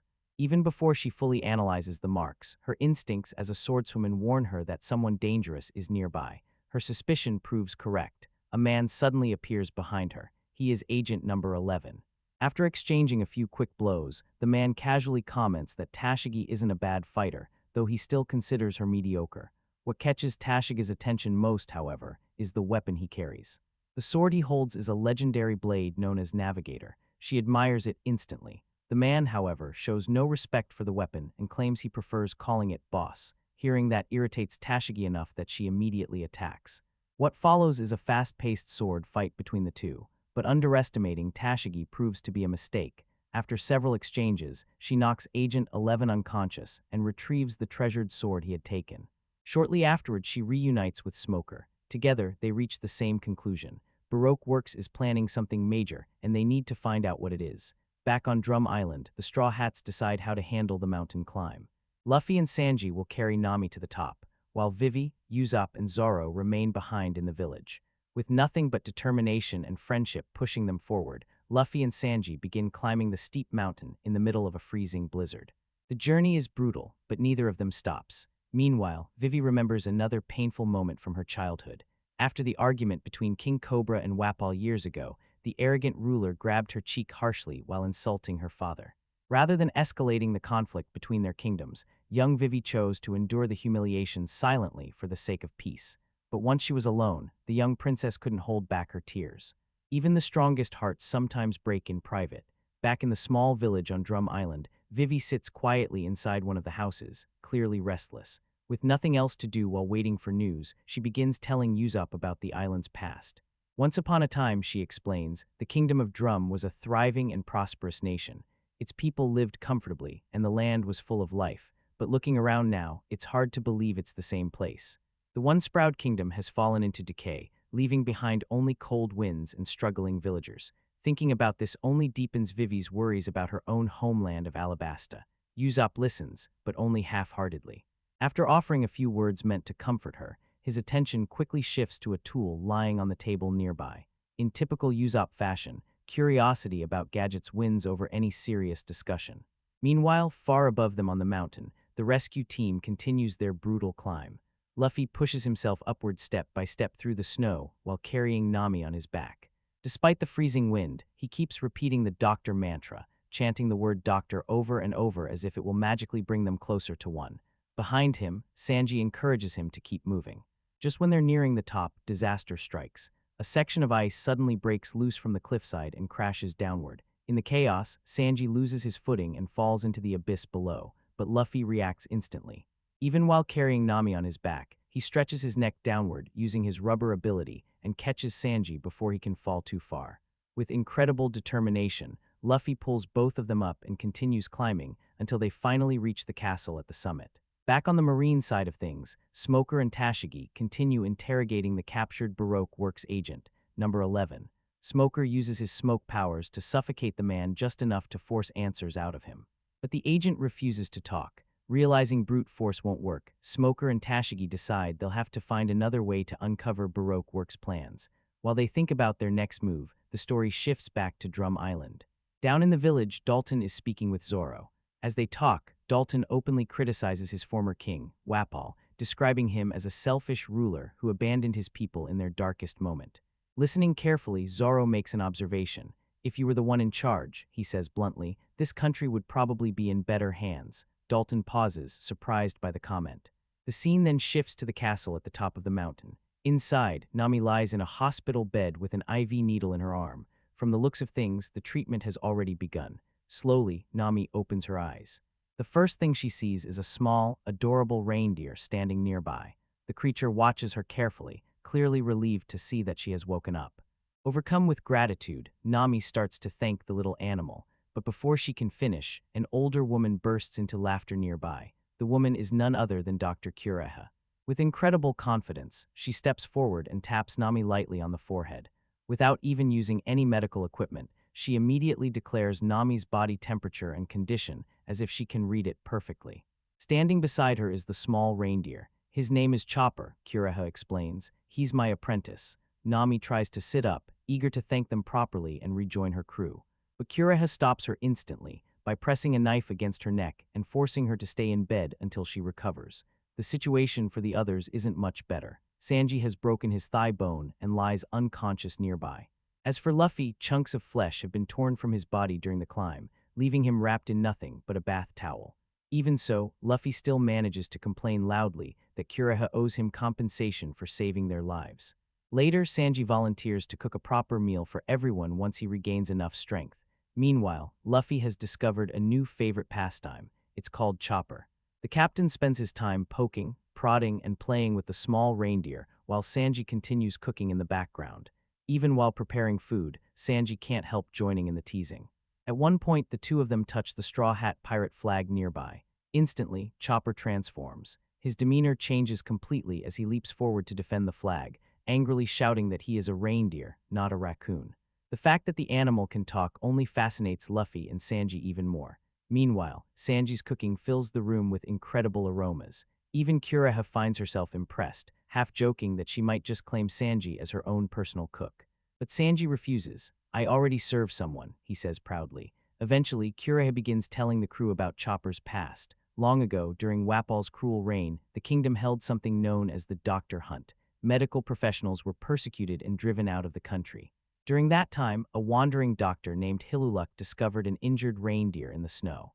Without hesitation, the doctor removed his own coat and treated the animal's wounds. When the reindeer woke up, he found himself inside a warm home for the first time in his life. That reindeer was Chopper. For an entire year, Chopper lived happily with Dr. Hiluluk.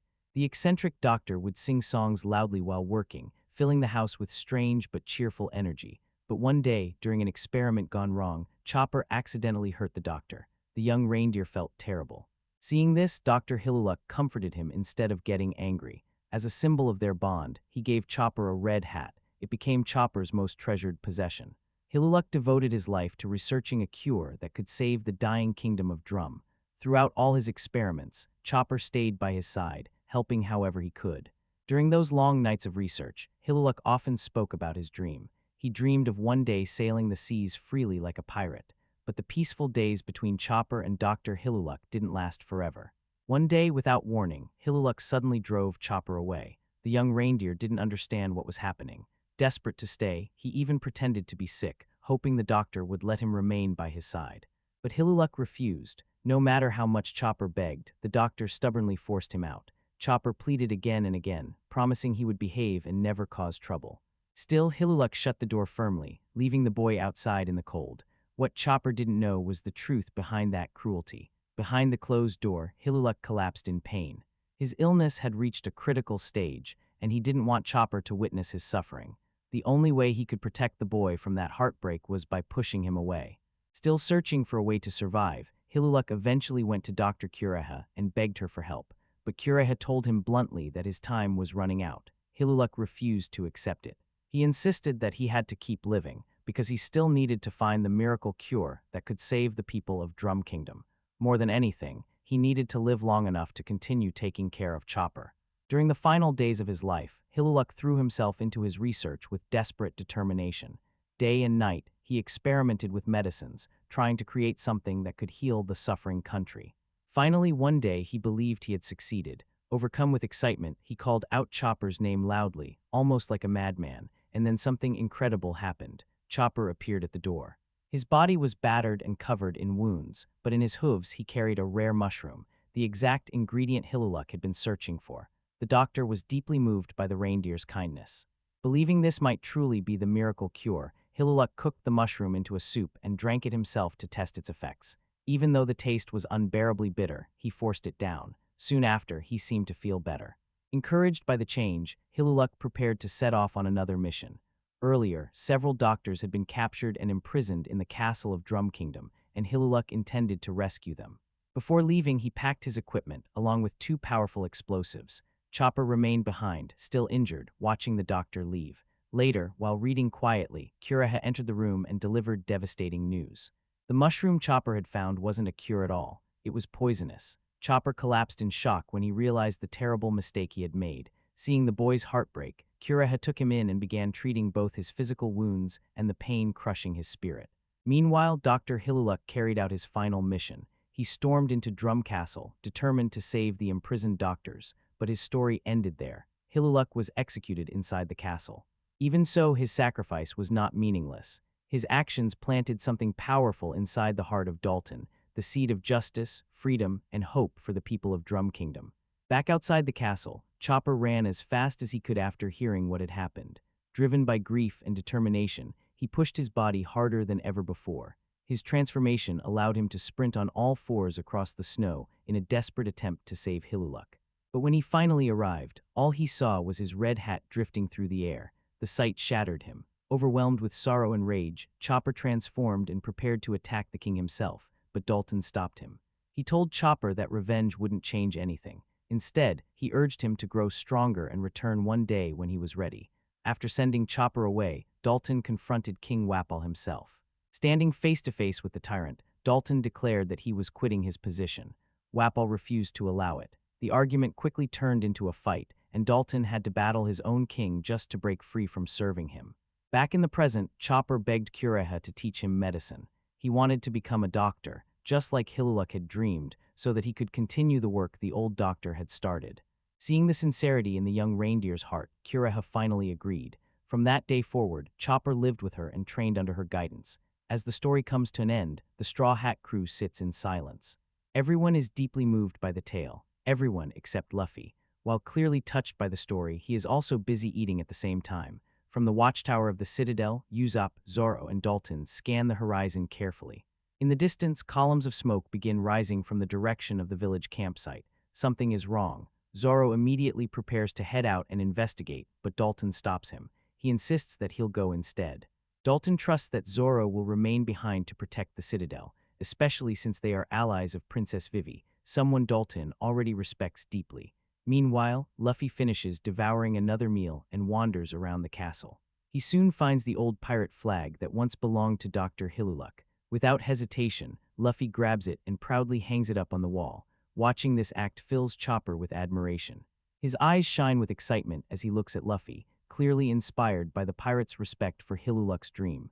Elsewhere in the castle, Vivi spends time helping the villagers who have taken shelter there. As she moves through the halls, she briefly notices a woman wearing a white coat standing nearby. Something about the woman feels unsettling, but when Vivi looks again, the figure has already disappeared. Far away, Dalton has been captured and dragged before Wapol himself. The Tyrant King returned earlier with his soldiers, and Dalton was already badly wounded from a gunshot.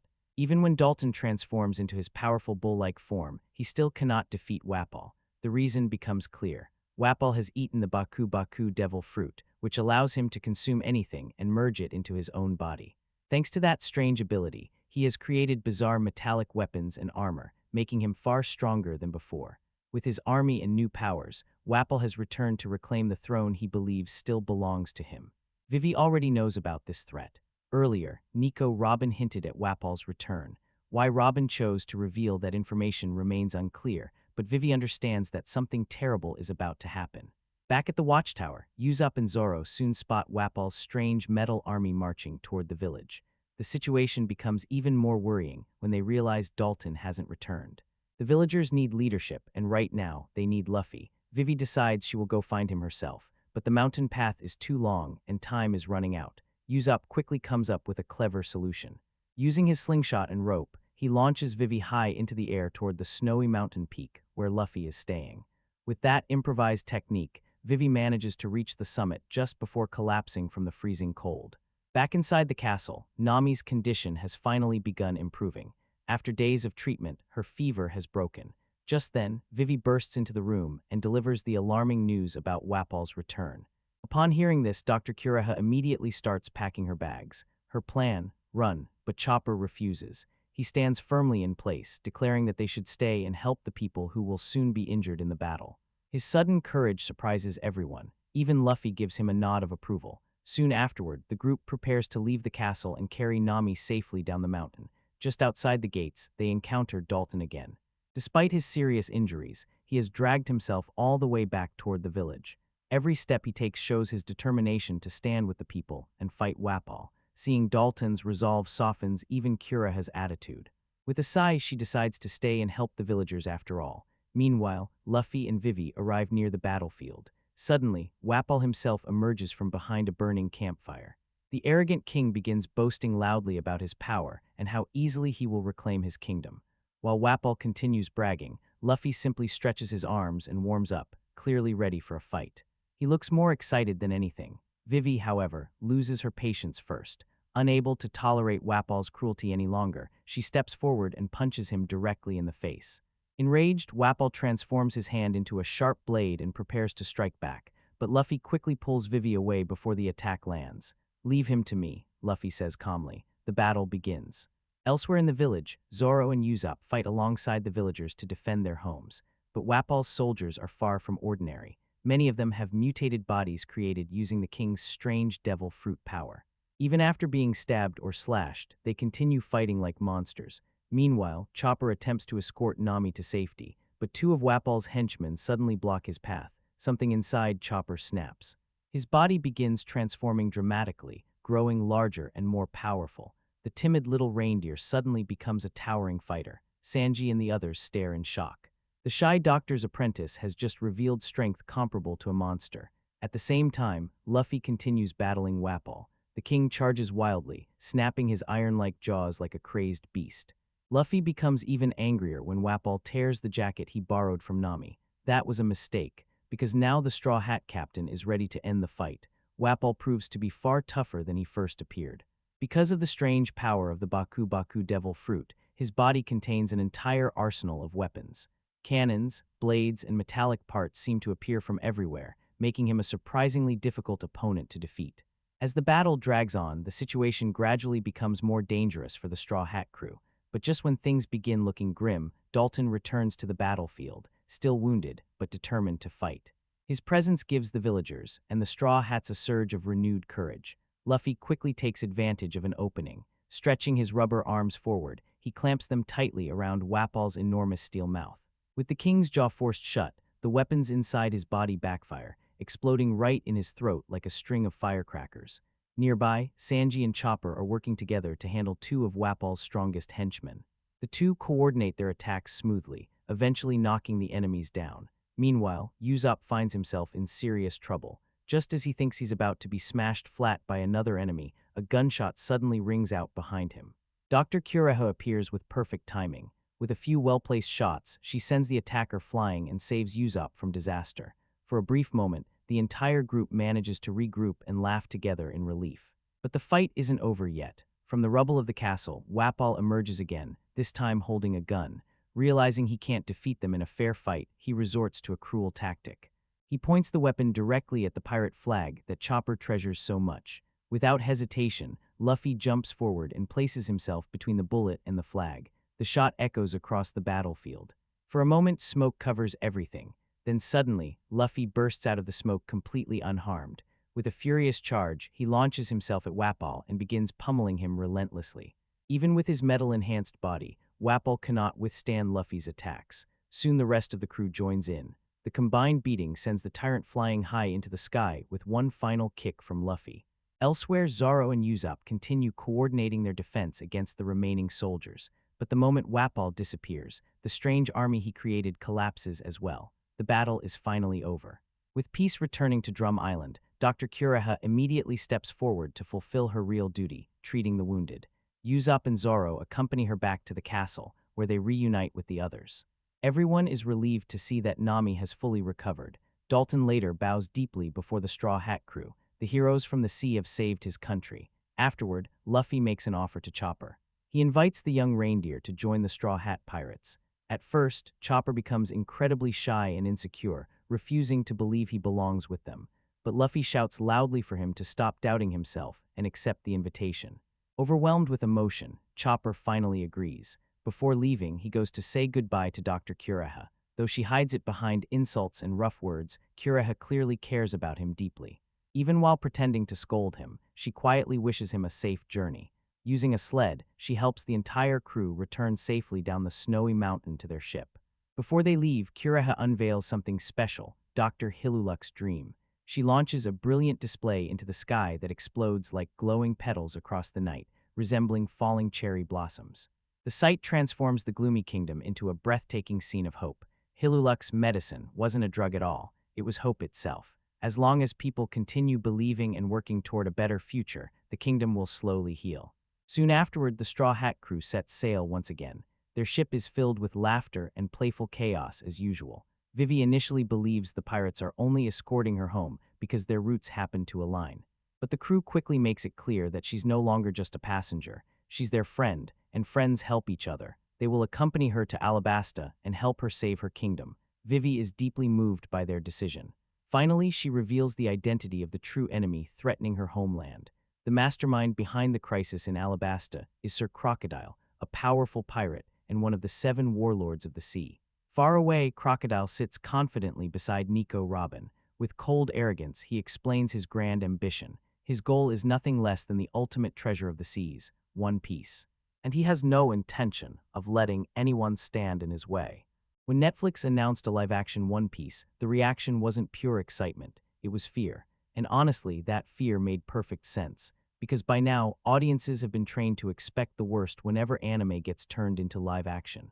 Time and time again, fans have watched beloved stories lose their magic the moment they leave animation behind. Worlds that once felt limitless suddenly look awkward. Characters who were iconic on the page or screen suddenly feel hollow, and what should have been an event becomes another warning sign. So going into One Piece, the skepticism was already there. Not because people wanted it to fail, but because they had seen this story before. Big promises, familiar branding, a few flashy trailers, then disappointment, and with One Piece the risk felt even bigger. This wasn't some small cult property with a modest fanbase. This was one of the most beloved manga and anime franchises ever created, a giant, the kind of story that means everything to millions of people. Which also meant the margin for error was basically non-existent. If this adaptation got the tone wrong, the characters wrong, the world wrong, or even the spirit wrong, fans were never going to forgive it. That's what made the anxiety surrounding this series so intense, because One Piece is not easy material to adapt. It is not naturally grounded. It is not restrained. It is not realistic. It is loud, emotional, exaggerated, bizarre, playful, and completely committed to its own madness. And that's exactly why fans love it. but that same identity is also what made people nervous. How do you turn something this cartoonish, this imaginative, this unapologetically weird into live action without destroying it? How do you make a character like Luffy work without making him look ridiculous?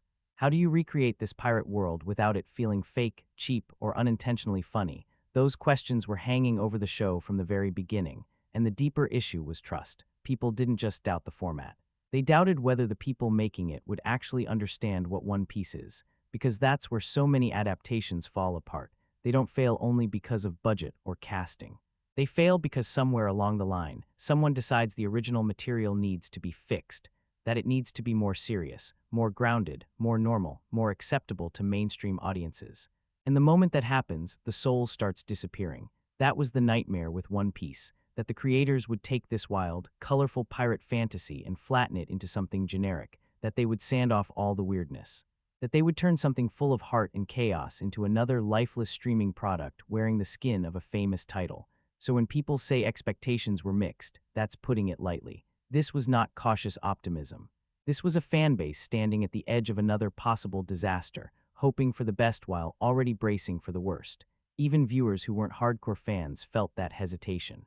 Because live-action anime adaptations had already earned such a bad reputation that people walked in expecting awkward wigs, stiff performances, bad CGI, and a version of the story that completely missed the point.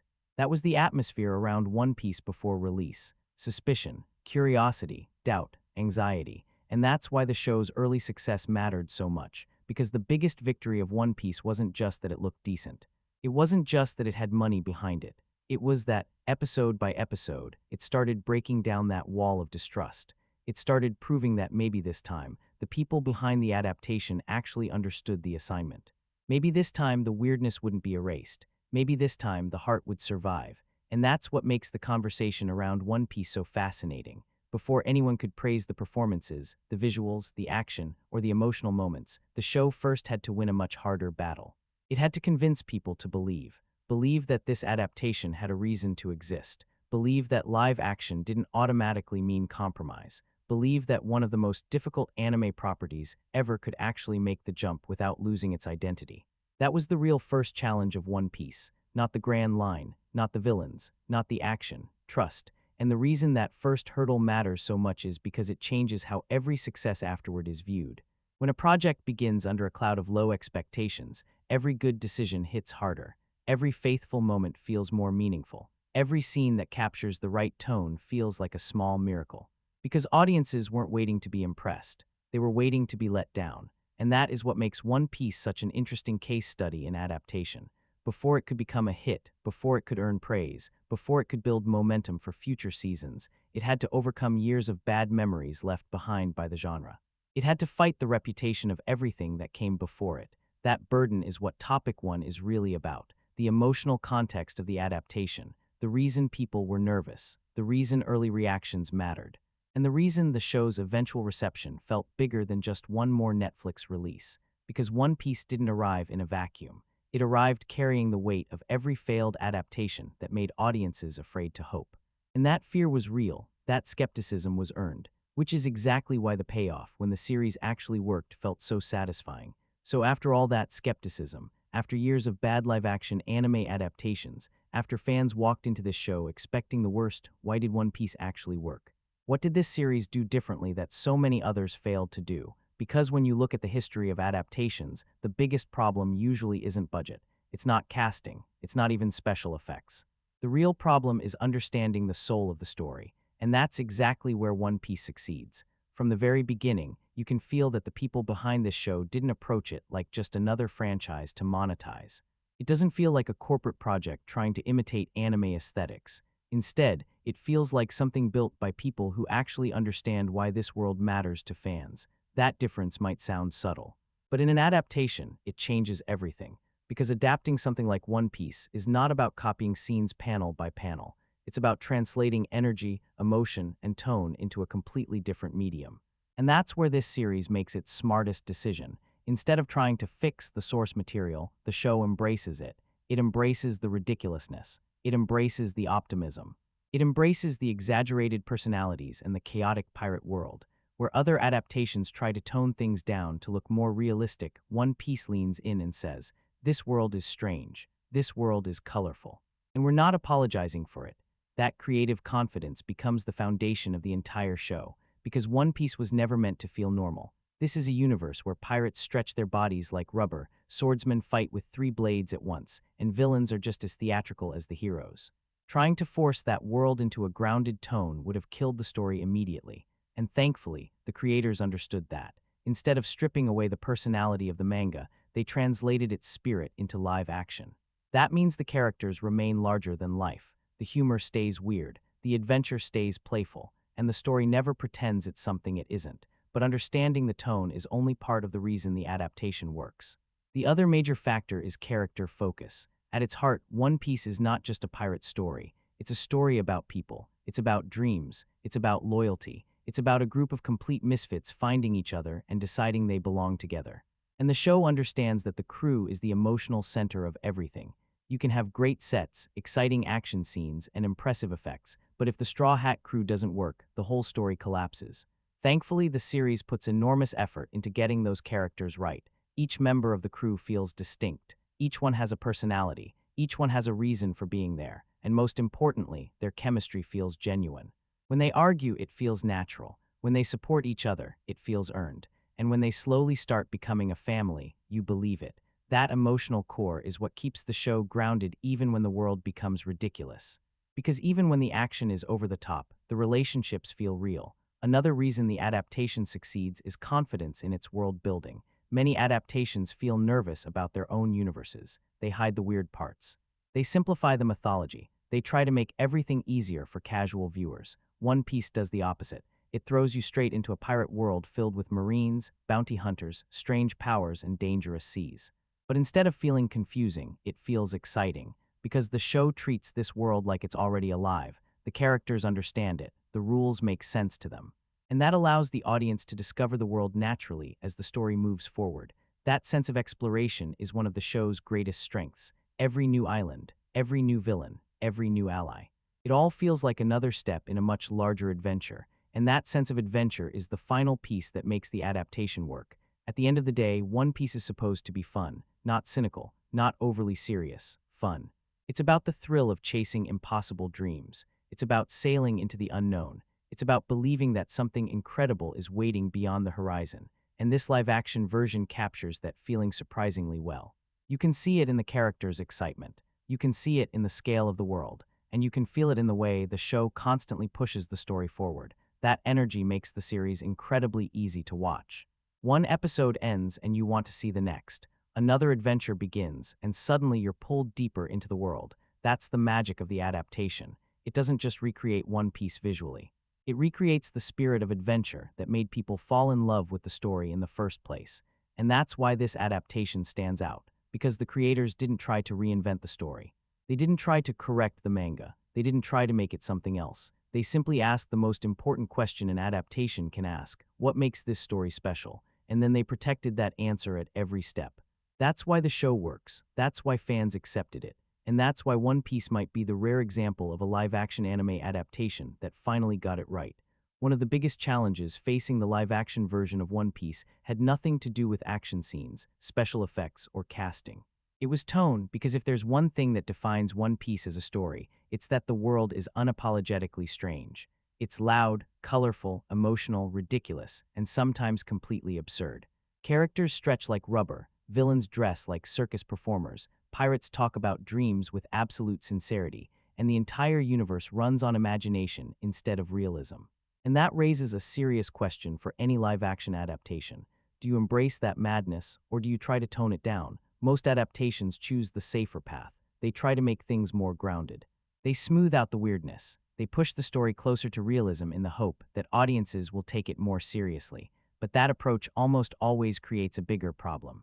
Because when you remove the strange, exaggerated personality from something like One Piece, you're not fixing the story. You're removing its identity. And this is where the live-action series makes one of its smartest decisions. Instead of apologizing for the tone, it embraces it completely. From the costumes to the characters to the dialogue, the show understands that One Piece isn't supposed to feel normal. It's supposed to feel exaggerated. It's supposed to feel playful. It's supposed to feel like a world where anything could happen.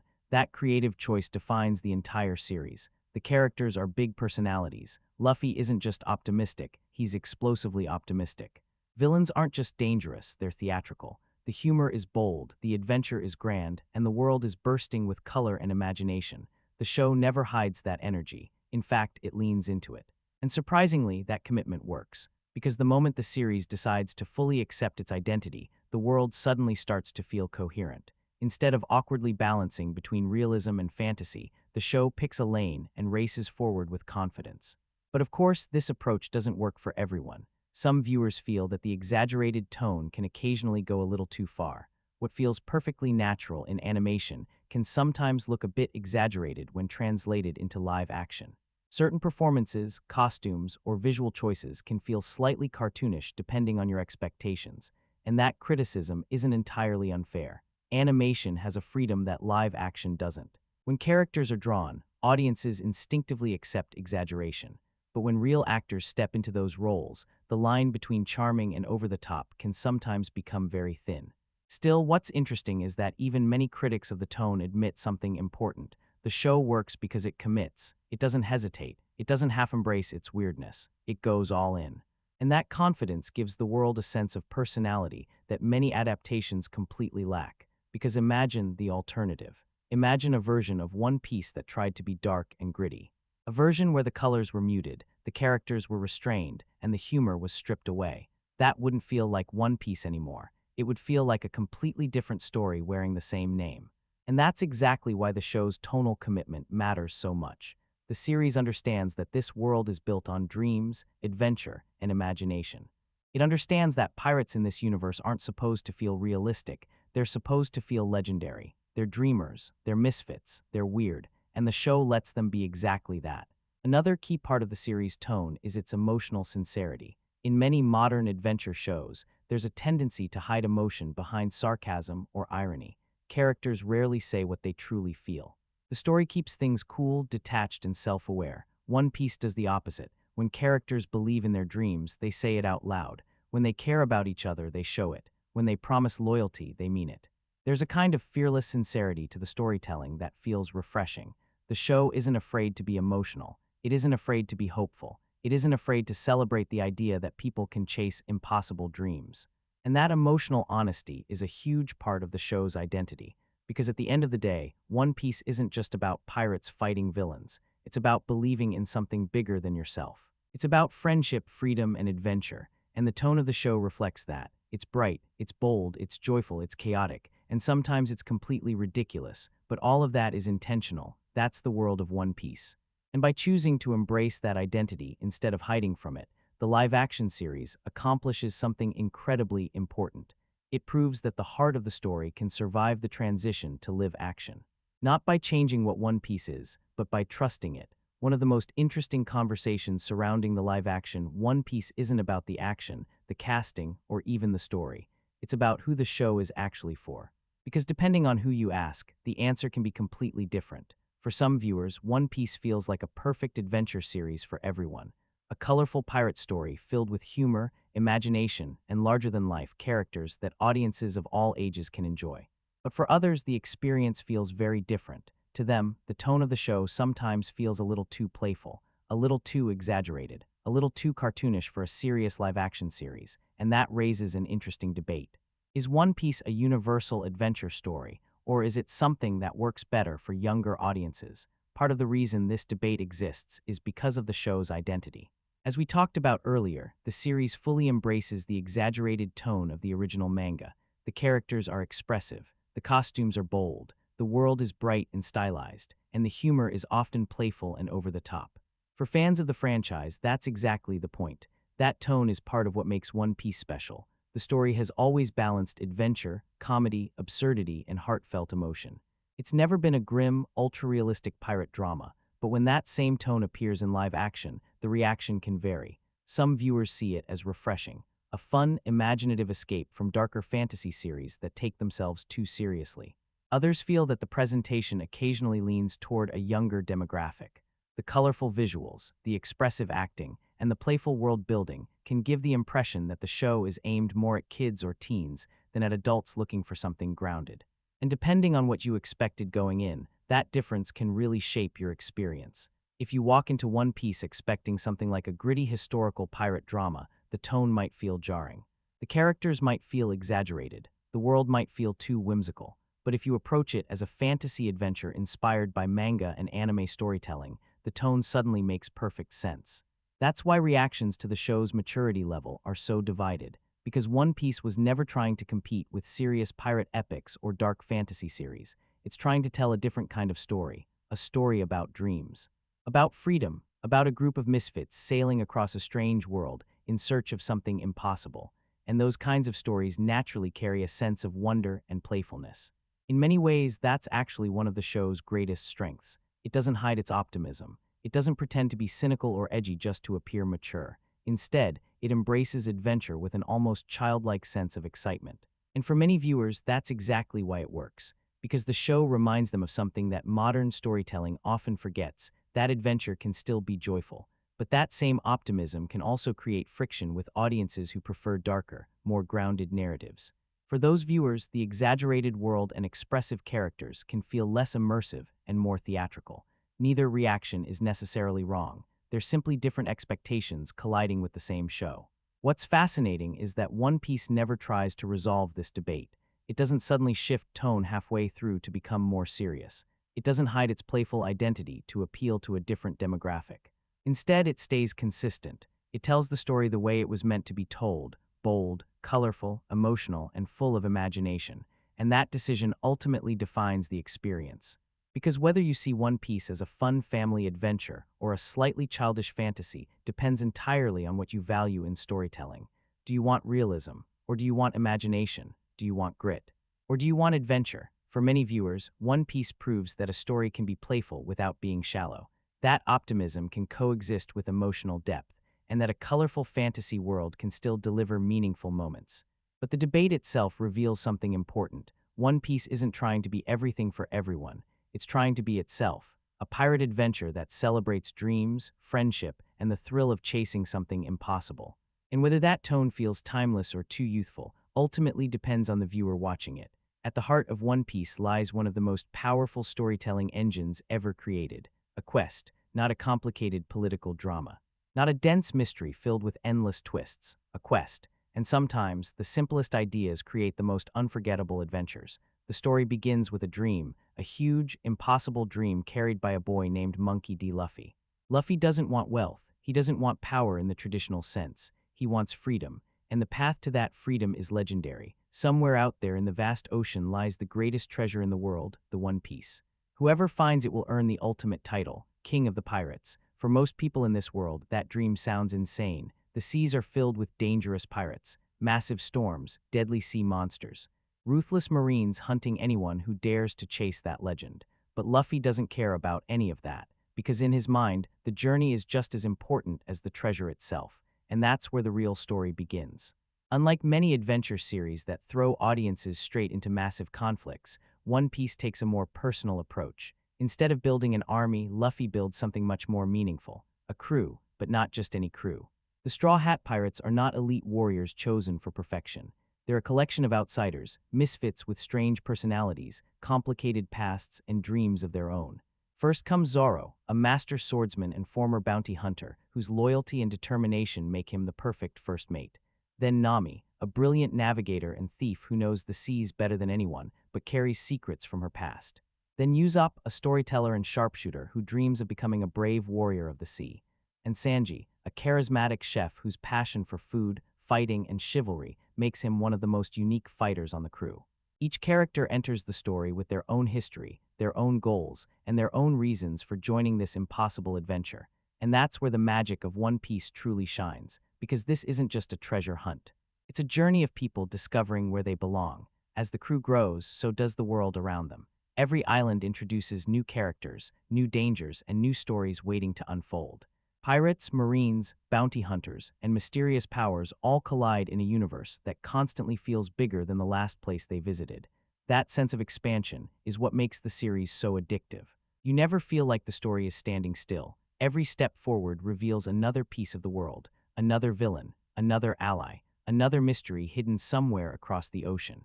And because the crew is discovering this world together, the audience experiences it alongside them. But what truly elevates the quest structure of One Piece is the emotional layer beneath it. Each member of the crew isn't just chasing Luffy's dream, they're chasing their own. Every character has something they want to achieve, something they lost, something they're trying to prove to themselves. And as the adventure continues, their individual dreams slowly become connected. The treasure may be the goal, but the crew becomes the reason to keep sailing. That's why the adventure works so well.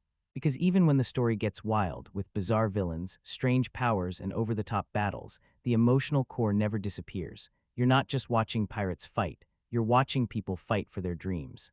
And that's the brilliance of the story setup. It starts simple: a boy, a ship, a dream of becoming Pirate King. But with every new island and every new crew member, that simple quest transforms into something much larger, a sprawling adventure filled with friendship, danger, laughter, heartbreak, and discovery. And by the time the Straw Hat Pirates truly set sail together, you realize something important. The treasure might be the destination, but the real story is the journey. If the treasure hunt is the engine of One Piece, then the Straw Hat crew is its heart. Because the truth is, the story isn't really about the One Piece. It's about the people chasing it. From the very beginning, the series makes something clear. Luffy isn't building an army, he's building a crew, and that difference is what gives the entire story its emotional power. The Straw Hat Pirates aren't perfectly trained warriors handpicked for greatness. They're a collection of completely different personalities who, under normal circumstances, would probably never travel together at all. And that's exactly why the dynamic works. You have Luffy, the unstoppable optimist who believes anything is possible as long as you keep moving forward. He's reckless, unpredictable, and sometimes unbelievably stubborn. But he also has a rare ability to see potential in people when no one else does. Then there's Zoro, the calm and deadly swordsman who carries himself like a warrior from another world. Where Luffy is chaotic and energetic, Zoro is disciplined and focused. He rarely wastes words, but when he speaks, you know it matters. Nami brings something completely different to the crew. She's intelligent, strategic, and cautious, the kind of person who actually understands how dangerous the world can be. While Luffy rushes into adventure, Nami often sees the consequences first. Then comes Usopp, the storyteller of the group, a dreamer with a wild imagination and a talent for exaggeration. He's not always the bravest person in the room, but that's exactly what makes him relatable. His journey isn't about being fearless, it's about learning to become brave. And finally, there's Sanji, the crew's chef and one of the most stylish fighters in the series. Charming, confident, and fiercely loyal, Sanji brings both humor and emotional depth to the group. Individually, these characters are interesting, but together, they create something special, because what makes the Straw Hat crew compelling isn't just their abilities, it's their chemistry. They argue, they tease each other, they challenge each other.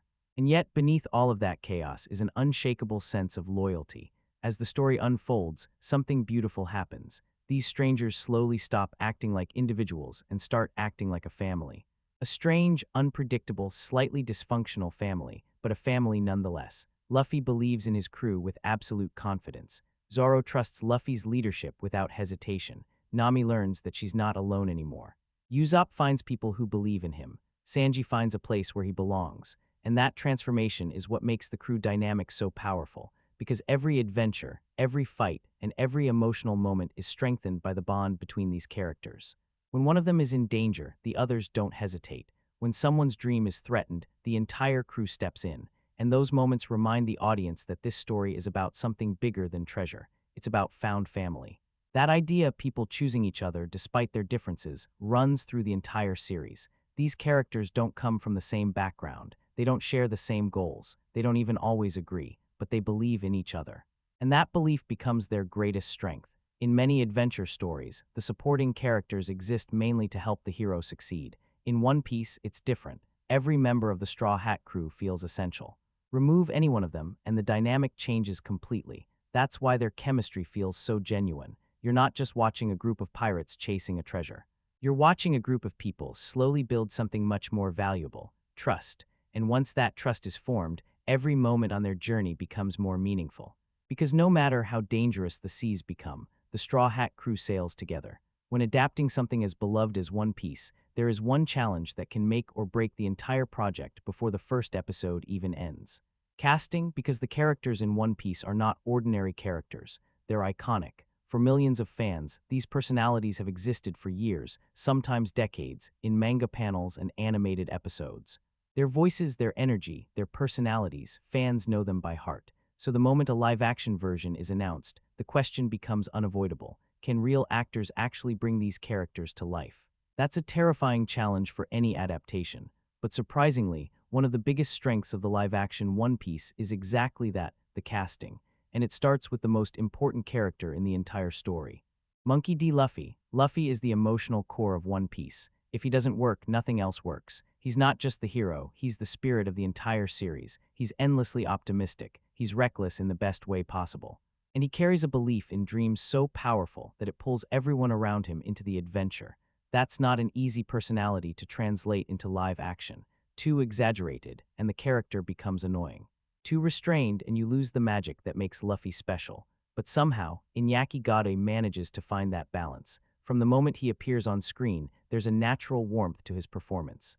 He brings a playful energy that captures Luffy's childlike excitement about the world, while still making him feel like a real person. You believe in his optimism. You believe in his determination. And most importantly, you understand why people would choose to follow him. That's the key to the character. Luffy isn't a leader because he demands respect. He's a leader because people naturally believe in him. And God captures that spirit beautifully. But of course, One Piece was never meant to be a one-man show. The story only works if the entire crew feels believable. Thankfully, the rest of the cast rises to the challenge. Emily Rudd as Nami delivers one of the most emotionally powerful performances in the series. Nami's story carries a lot of emotional weight, and Rudd handles that complexity with confidence. She brings both vulnerability and strength to the role, making Nami one of the most compelling characters in the show. Then there's Mackenyu as Zoro. Zoro is the embodiment of cool. A master swordsman with unwavering focus and quiet intensity, Mackenyu brings exactly that presence to the role. The moment he steps into a fight scene, it's clear he was born to play this character. His calm demeanor, his confidence, his physical performance, it all feels perfectly suited to Zoro's legendary reputation. And then we have Taz Skyl as Sanji. Sanji is one of the most charismatic members of the crew, a chef, a fighter, and a gentleman with a flair for style. Skyler captures that charm effortlessly, bringing both humor and heart to the character. His presence adds a completely different energy to the group dynamic, making every scene with him feel lively and entertaining. The supporting cast also deserves serious credit. Jacob Romero Gibson gives Usopp a personality full of imagination and humor, making him feel like the crew's storyteller and dreamer. Morgan Davies as Kobe adds a different perspective to the world of pirates and marines, showing how the same world can shape people in completely different ways. And then there's Jeff Ward as Buggy, who steals nearly every scene he appears in. Buggy is one of the most theatrical villains in the show, and Ward fully embraces that chaos. His performance is strange, unsettling, and wildly entertaining all at the same time. He's the kind of villain who feels unpredictable, and that makes him impossible to ignore. Of course, no casting decision will ever satisfy every fan.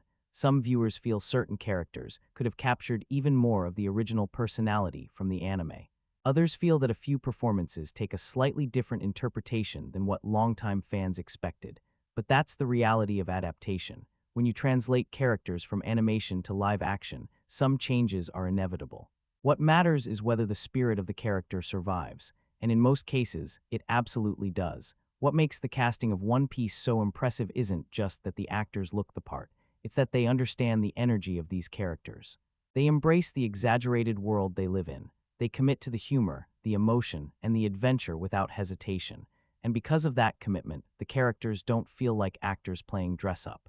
They feel like the Straw Hat Pirates. And once that illusion works, the entire world of One Piece starts to come alive. One of the reasons One Piece stands out from other adventure stories is that every major character brings something unique to the journey. This isn't a world where side characters simply exist to support the main hero. Each member of the crew carries their own history, their own dreams, and their own emotional weight. And the live-action series makes a real effort to highlight those individual stories. Let's start with the captain himself, Monkey D. Luffy. Luffy is the heart of the entire adventure. He's not the smartest strategist, he's not the most cautious fighter, and he definitely doesn't think before jumping headfirst into danger. But what he does have is something much rarer, unshakable belief. Luffy believes in dreams when everyone else says they're impossible. He believes in people when the world has already given up on them, and that optimism becomes the driving force that pulls the entire crew together. It's not just about becoming Pirate King. For Luffy, the journey itself represents freedom, the ability to live life without fear or limitations. and that spirit is contagious. Then we have Roronoa Zoro. If Luffy represents freedom, Zoro represents discipline. He's a warrior through and through, calm, focused, and incredibly dangerous when pushed into battle. His three-sword fighting style immediately makes him one of the most visually memorable characters in the series. But beneath that intimidating exterior is a deeply loyal ally.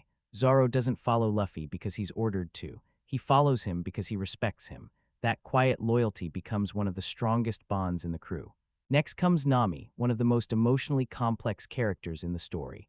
At first glance, Nami appears clever, confident, and independent, a navigator who knows how to survive in a dangerous world. But as the series unfolds, we learn that her past carries deep scars. Her backstory reveals the pain she's endured, the sacrifices she's made, and the reasons behind her guarded personality. And that emotional history is what makes her character so powerful, because when Nami finally allows herself to trust the crew, it feels earned. Her journey is not just about navigation, it's about healing. Then there's Sanji, the crew's chef and one of the most charismatic fighters in the series. Sanji brings elegance and style to every scene he appears in. Whether he's cooking in the kitchen or delivering devastating kicks in battle, he carries himself with confidence and charm. But like many characters in One Piece, his past reveals something deeper. Sanji's backstory explores themes of survival, sacrifice, and gratitude, particularly through his relationship with the mentor who helped shape his life. That emotional foundation gives Sanji more depth than just being the crew's cook or the charming flirt. He's someone who understands hunger, hardship, and the value of kindness. Next, we have Usopp. Usopp might not be the strongest fighter on the ship, but he brings something equally important to the crew: imagination. He's a storyteller, a dreamer, someone who believes in legends even when the world feels overwhelming. His journey isn't about becoming the strongest pirate, it's about becoming brave, and that makes him one of the most relatable characters in the series. Every hero needs courage, but Usopp reminds us that courage often begins with fear. Beyond the core crew, the series also introduces characters who quickly become fan favorites. Buggy the Clown stands out as one of the most unforgettable villains in the show. His chaotic personality, theatrical presence, and unpredictable behavior make him both entertaining and dangerous. Every moment he appears on screen feels like controlled madness. Then there are characters like Shanks, whose influence on Luffy's early life plays a crucial role in shaping the future Pirate King. Even with limited screen time, Shanks represents the beginning of Luffy's journey and the inspiration behind his dream. And as the story expands, new characters continue to enter the world, including figures like Tony Chopper, whose emotional backstory adds even more depth to the growing universe. What makes these characters work so well is that none of them feel disposable. Each one carries their own motivations. Each one brings a different energy to the story. And each one helps shape the adventure in ways that go far beyond simple plot progression. Because in One Piece, the treasure may be the goal, but the characters are the reason the journey matters. Every great adventure story needs heroes. But just as importantly, it needs great villains. Because without powerful enemies, the journey has no tension. Without dangerous opponents, the stakes disappear. And without memorable antagonists, even the greatest hero can start to feel invincible. This is another area where One Piece truly shines. The world of One Piece is filled with pirates, criminals, and chaotic personalities that are just as colorful and unpredictable as the heroes themselves. And the live-action series does something very important with its villains. It doesn't treat them like background obstacles. It lets them become characters. Each antagonist has their own personality, their own style, and their own way of making an entrance. Some are terrifying, some are bizarre, some are so theatrical that you can't help but enjoy every second they're on screen, and that variety makes the world feel alive. One of the most unforgettable villains introduced early in the series is Buggy the Clown. Buggy is the perfect example of how One Piece blends humor with danger.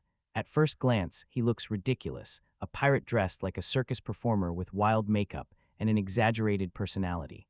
But that appearance hides something darker. Buggy isn't just comic relief, he's unpredictable. The way he controls his environment, the way he toys with people, the way he forces his victims into humiliating situations, it all creates a sense of chaos that makes him strangely intimidating.